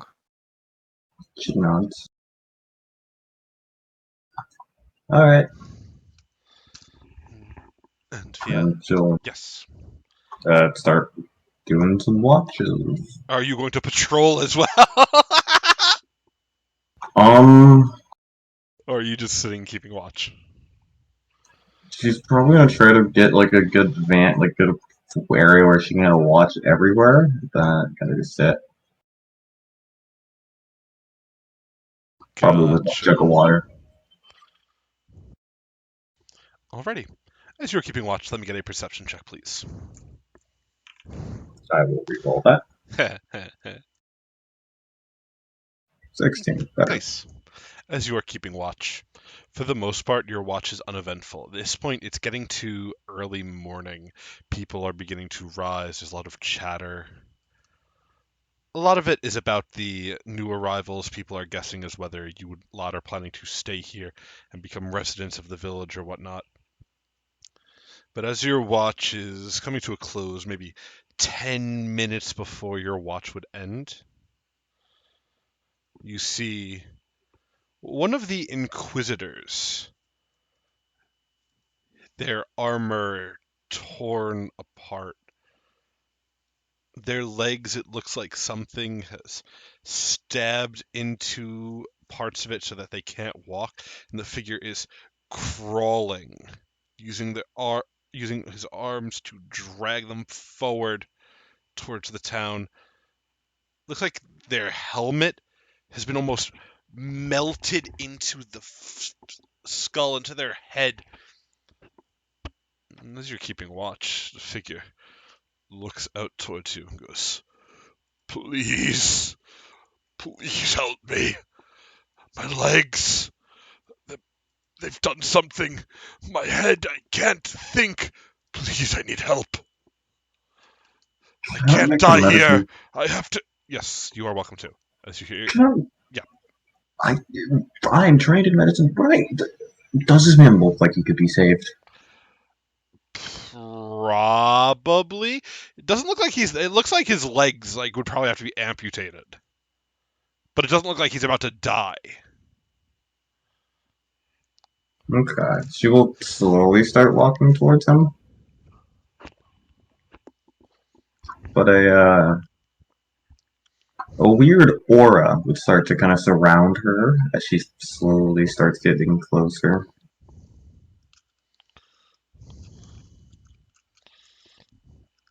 And does anything happen as she gets closer? As you get closer and closer, he's just like dragging himself forward still. Just Slowly. come. I won't be able to carry you, but come over here. I'll try to do something. So he gets closer and closer. Once he walks like through the entrance to the village, looks towards you and goes, "Please, anything for the pain. It hurts so much." Um, would I have anything for the pain? Or does there seem to be anything around that could help with the pain? You could make a survival check, see if there's any like herbs or anything about. Excuse me. Nah, I won't. You do not find any. Mm, Not that you're certain that you've of what you're looking for anyway, but I don't think she would know what she would be looking for. I'll be honest. yeah, Doesn't know too much. Is the bar open? the bar is open. Yes, the dwarf is snoozing at the bar. I walk over to the bar. Mr. Barman. He wakes up. Oh, I'm awake. What? I point to the Inquisitor. Do you have anything that can help the pain? Looks at the Inquisitor, nods, and hands you a mug of whiskey. I'm going to walk over and give the man the mug of whiskey, You watch as and then walk back. the man drinks it, numbing the pain somewhat. As he looks towards you and goes, "I'm sorry about everything. I know I might not make it out of here. At least, might not make it out alive. And I just wanted to say I'm sorry. You didn't deserve what we did to you all. We were just trying to keep safe the world, to keep the virus from spreading.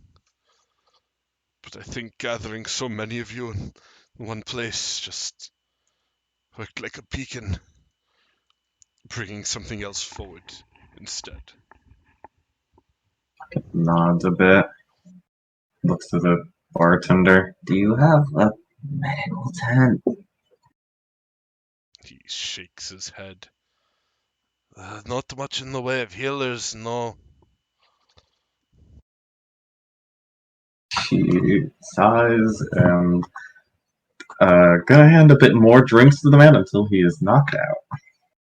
Gotcha. It would not take very long. And then I'm going to get to work. Or at least try to. Doing what? Trying to make him better, treat wounds. I do have a healer's kit. Gotcha. Let me get a medicine check.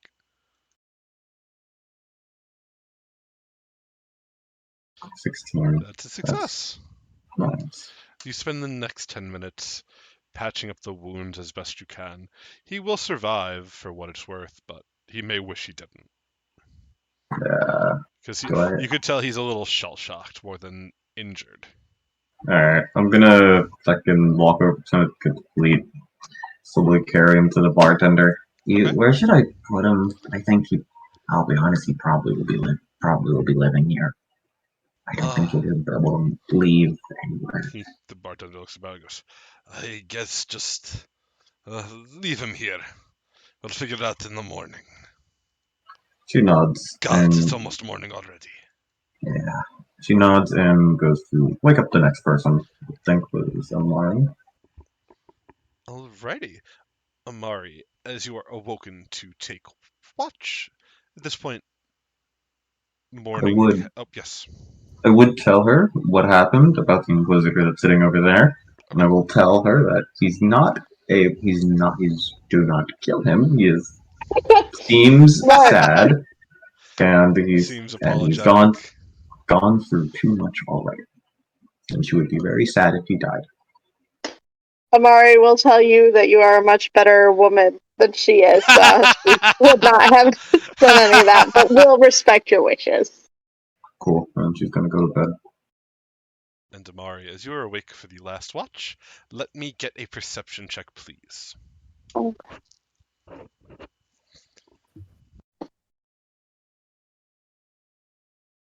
Wow. It's a good roll. I guess we were building up to it all night. As you keep watch, you can see there are multiple riders on horseback, not approaching the village, but going the path you all took, likely towards where the encampment was. All of the riders bear the same sigils and armor of the Inquisitors. They are riding swiftly with purpose, and most of them are armed with large barrels of, from a distance you can't be 100% certain, but they look like explosives.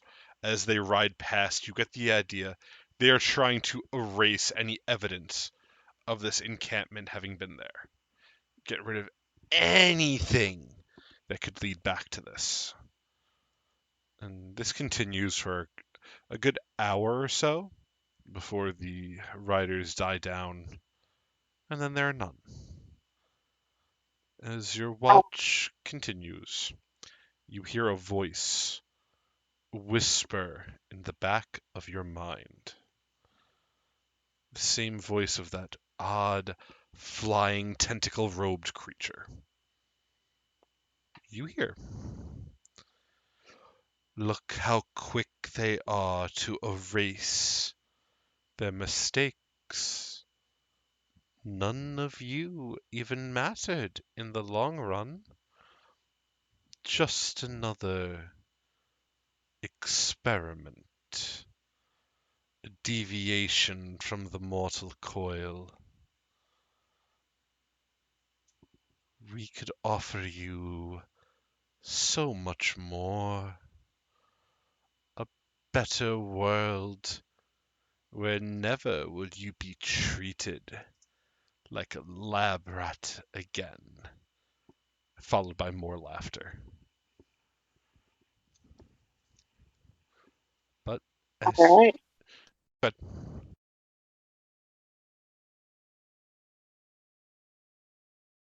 Sorry, what was that you said? I said go ahead, you were about to speak, so I stopped. Oh no, I just said all right. Yeah. As the voice speaks, you look around, you definitely don't see anything. But you could feel watched, like something or someone is watching you.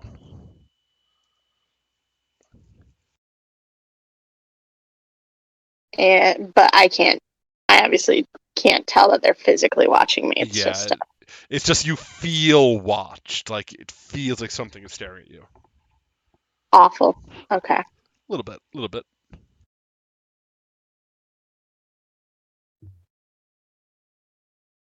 But for the rest of your watch, it passes by uneventfully, Okay. and you are able to wake everybody else up, and you're good to go. Amazing. We have a very important meeting to have this morning. As everybody starts to wake up from the night prior, for the most part rested, recovered. Ignis is really rested. Shush you. But as you all wake up, Bran, up in the tree, as you wake up, you would find something odd placed on one of the branches near where you were sleeping. It looks to be a small velvety looking bag, maybe 7-8 inches long, wide, not a very big bag, very tiny. As well as what looks like a post-it note sized piece of paper pinned to the tree with a dagger. She's gonna reach over it and see what's it about. As you do, on this little note, it reads, next time find a better sleeping place. A tree in the middle of the forest, you tend to stick out. There is no signature, no names given. The dagger itself is old and covered in rust. Looks like it was something left out in the rain for a very long time. To the point that you're pretty sure whoever slammed this into the tree had to really jam it to get it to fit into the bark of the tree. It's so rusted. Like no tip at all on the blade. As well as this small little velvet bag.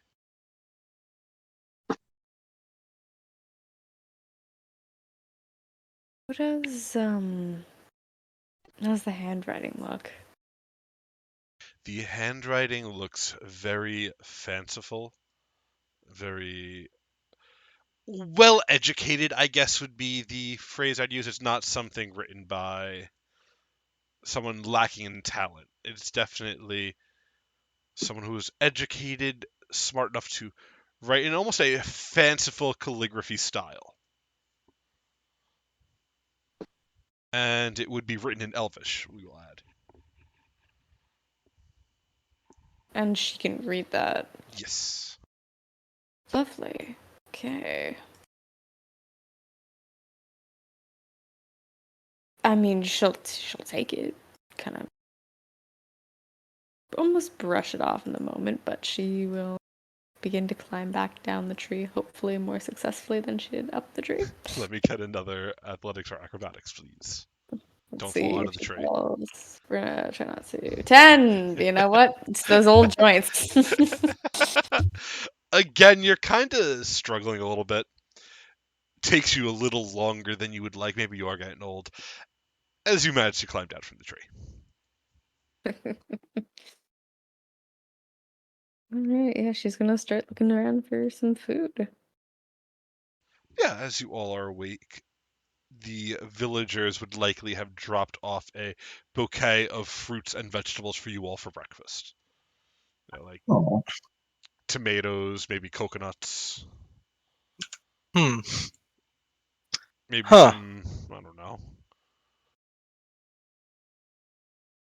Oh, she's gonna eat it. I mean, it's probably better than what she's had in a bit. It's fair. no. It's better than slop. Oh, I don't know. I don't know. That Really slop good was kind of slop. sick. I hate you. I think she would rather die than eat another thing of slop.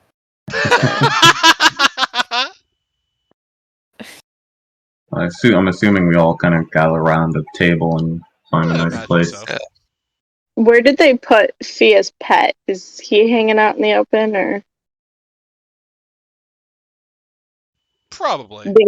okay. The Inquisitor with no Yeah, legs? he's probably just like slumped over in a chair.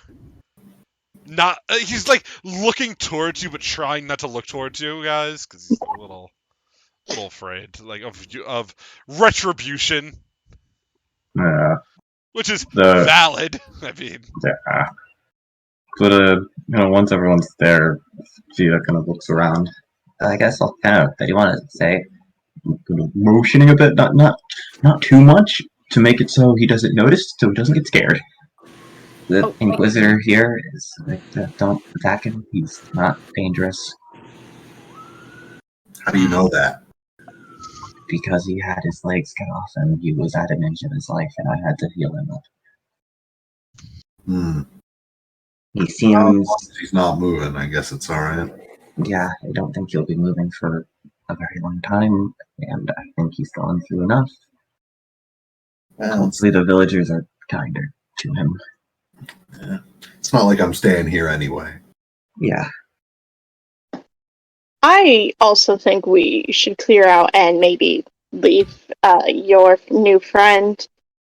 Last night, there were a lot of Inquisitors coming and going. Yeah, I prob- get it. to put it into numbers, it would probably be like 50 to 60 over the course of your watch that you saw, Ooh, which is a Okay, lot. But dozens. Were they Yeah. were they all right, or were they as bad as that guy? Were they? Oh no. These they were going to destroy the camp. Um, they were trying to delete all evidence. And I'm pretty sure they would have taken your friend down in that fire too if he hadn't have crawled out. Well, also he's not my friend. He just I just healed him. I just Right. did. But anything else happened for anyone else's watch? Yes. And Garros is gonna take out a coconut and just like smash it like with one hand and go. He's like confused as how to eat it after he did that. He's never had a coconut before. He feels like a walnut. that's kind of accurate. I mean, Yeah. He like looks at it for like confused for a moment and goes, I have a map now. Oh, where? A strange lady came to me in the night and told me That. I must follow this map. Where does it lead? Two answers about flying man.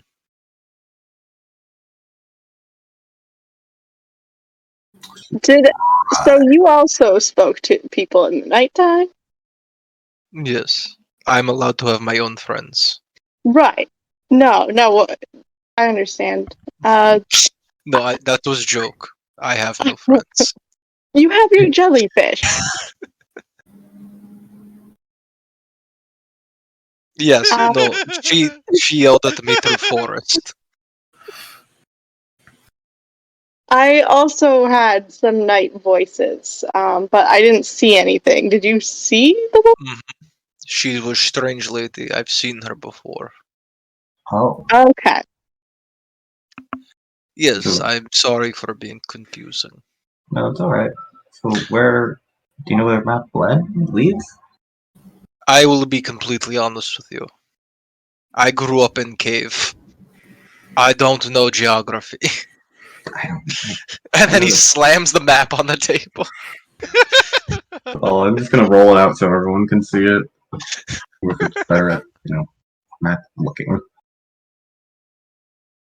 As you all look at this map, it does seem to be a map of this foresty area, and as you are looking, it very quickly seems to show what is essentially a X marks the spot, follow the line to a section of the woods that's probably about 3 or so days travel to the east. As a reminder, you guys are on the western coast of the world.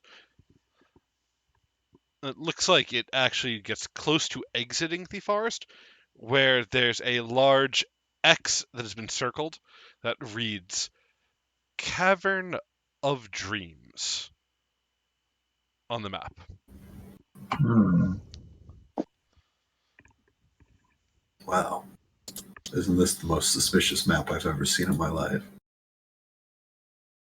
Cavern of Dreams? Have I ever heard of the Cavern of Dreams? You are welcome to make a society check and see if you've heard of it. Oh, yeah. High society. Oh. You have not. Perhaps it's a little too out of the way, or perhaps it's just some foresty nonsense, but does not ring any bells. Hmm. Did you Sorry, go ahead. did you trust this person, Garo?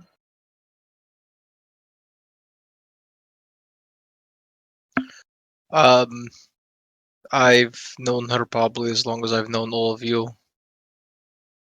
So, in a way, yes. Well, that's good up to me. I mean, I guess we could just go there. Hmm. We don't really have anywhere else to go, I'll be honest. Question about Goodberry's letter. Where did he want it delivered to? Elderberry? He would like it to be sent to Vistos. However you manage to get it there is up to you. He offered that the capital city of Calatristos would likely have a way to get it there, but he just wants the letter to get to Vistos. Okay. However you get it there is up to you. But he also didn't even give you like the name of the person you're sending it to, which is a little weird. Well, I don't really care. I wasn't Yeah. planning on delivering it. I figured, but I'm just saying. As soon as we leave, I'm gonna rip that baby open. What are they gonna do? Arrest me for mail fraud? That's punishable by hanging. You can't hang what you can't catch. But So yeah, I'm just gonna. Jack's just gonna shrug and say, "Well, fine. Why don't we just follow the mysterious map from the lady who visited in the middle of the night?" well, I mean, if Garo's trust, I trust him. Right. The guy who poured soup on himself and pet jellyfish. Let's trust this Stop guy. on himself. Wait, what? He was kind Oh, to you me. missed that. Oh, bud. No, I was there for I that. missed that. You weren't Ignis here. wasn't. You weren't here, but oh no. I apologize.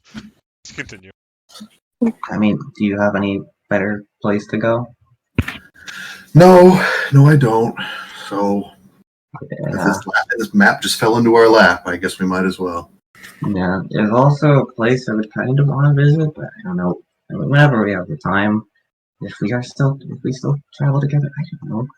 There's this place to the south that I think is like a druid grove of some place. There's answers that I want to find there. You trust the roads? Yeah, it's more so that I need help with some weird thing that's happening with me that I want to figure out what's going on. You think people who live in the woods is going to... Never mind. That's kind of I will visit the druids with you, but I will not be happy. Who thank you. visit the druids? That would be very kind. But so I guess we should probably leave. Amari, where were they? Where were the Inquisitors coming from? Are we just gonna run into like a whole squad of Inquisitors when we leave? They were coming from away from the camp, toward the camp, They and were then heading back towards away the. from the They were heading towards the camp. Yes. yeah, towards the camp, and then back away from the camp after they Yep. took care of business. Okay. So we might be okay.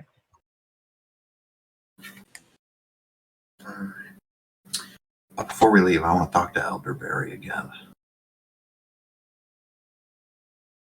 You are welcome to. As you go to find him, you would see him awake doing yoga in his tent. All right, cool.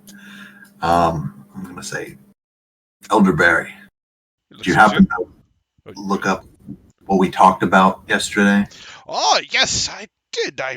Went through my journals before bed last night. What'd you find out? Oh, not much, I will be honest with you. The only thing I found was that the heroes of old, the way they stopped this was with a strange staff of sorts, banishing this. A daft? What? A staff, yes. Staff. Staff. Banishing whatever the hell this is to some sort of prison realm. I guess its banishment wasn't good enough, though. Do you know what was banished? It's, something. The journals referred to it as a host, like sort of a parasite of some kind, maybe. Okay. Not really sure what it is, but wouldn't be shocked. Maybe the banishment that they placed just didn't work. I see. Okay, thank you for that information. Of course. We'll be heading out now. Goodbye. He waves. Come back anytime. I stride out. Using action stride.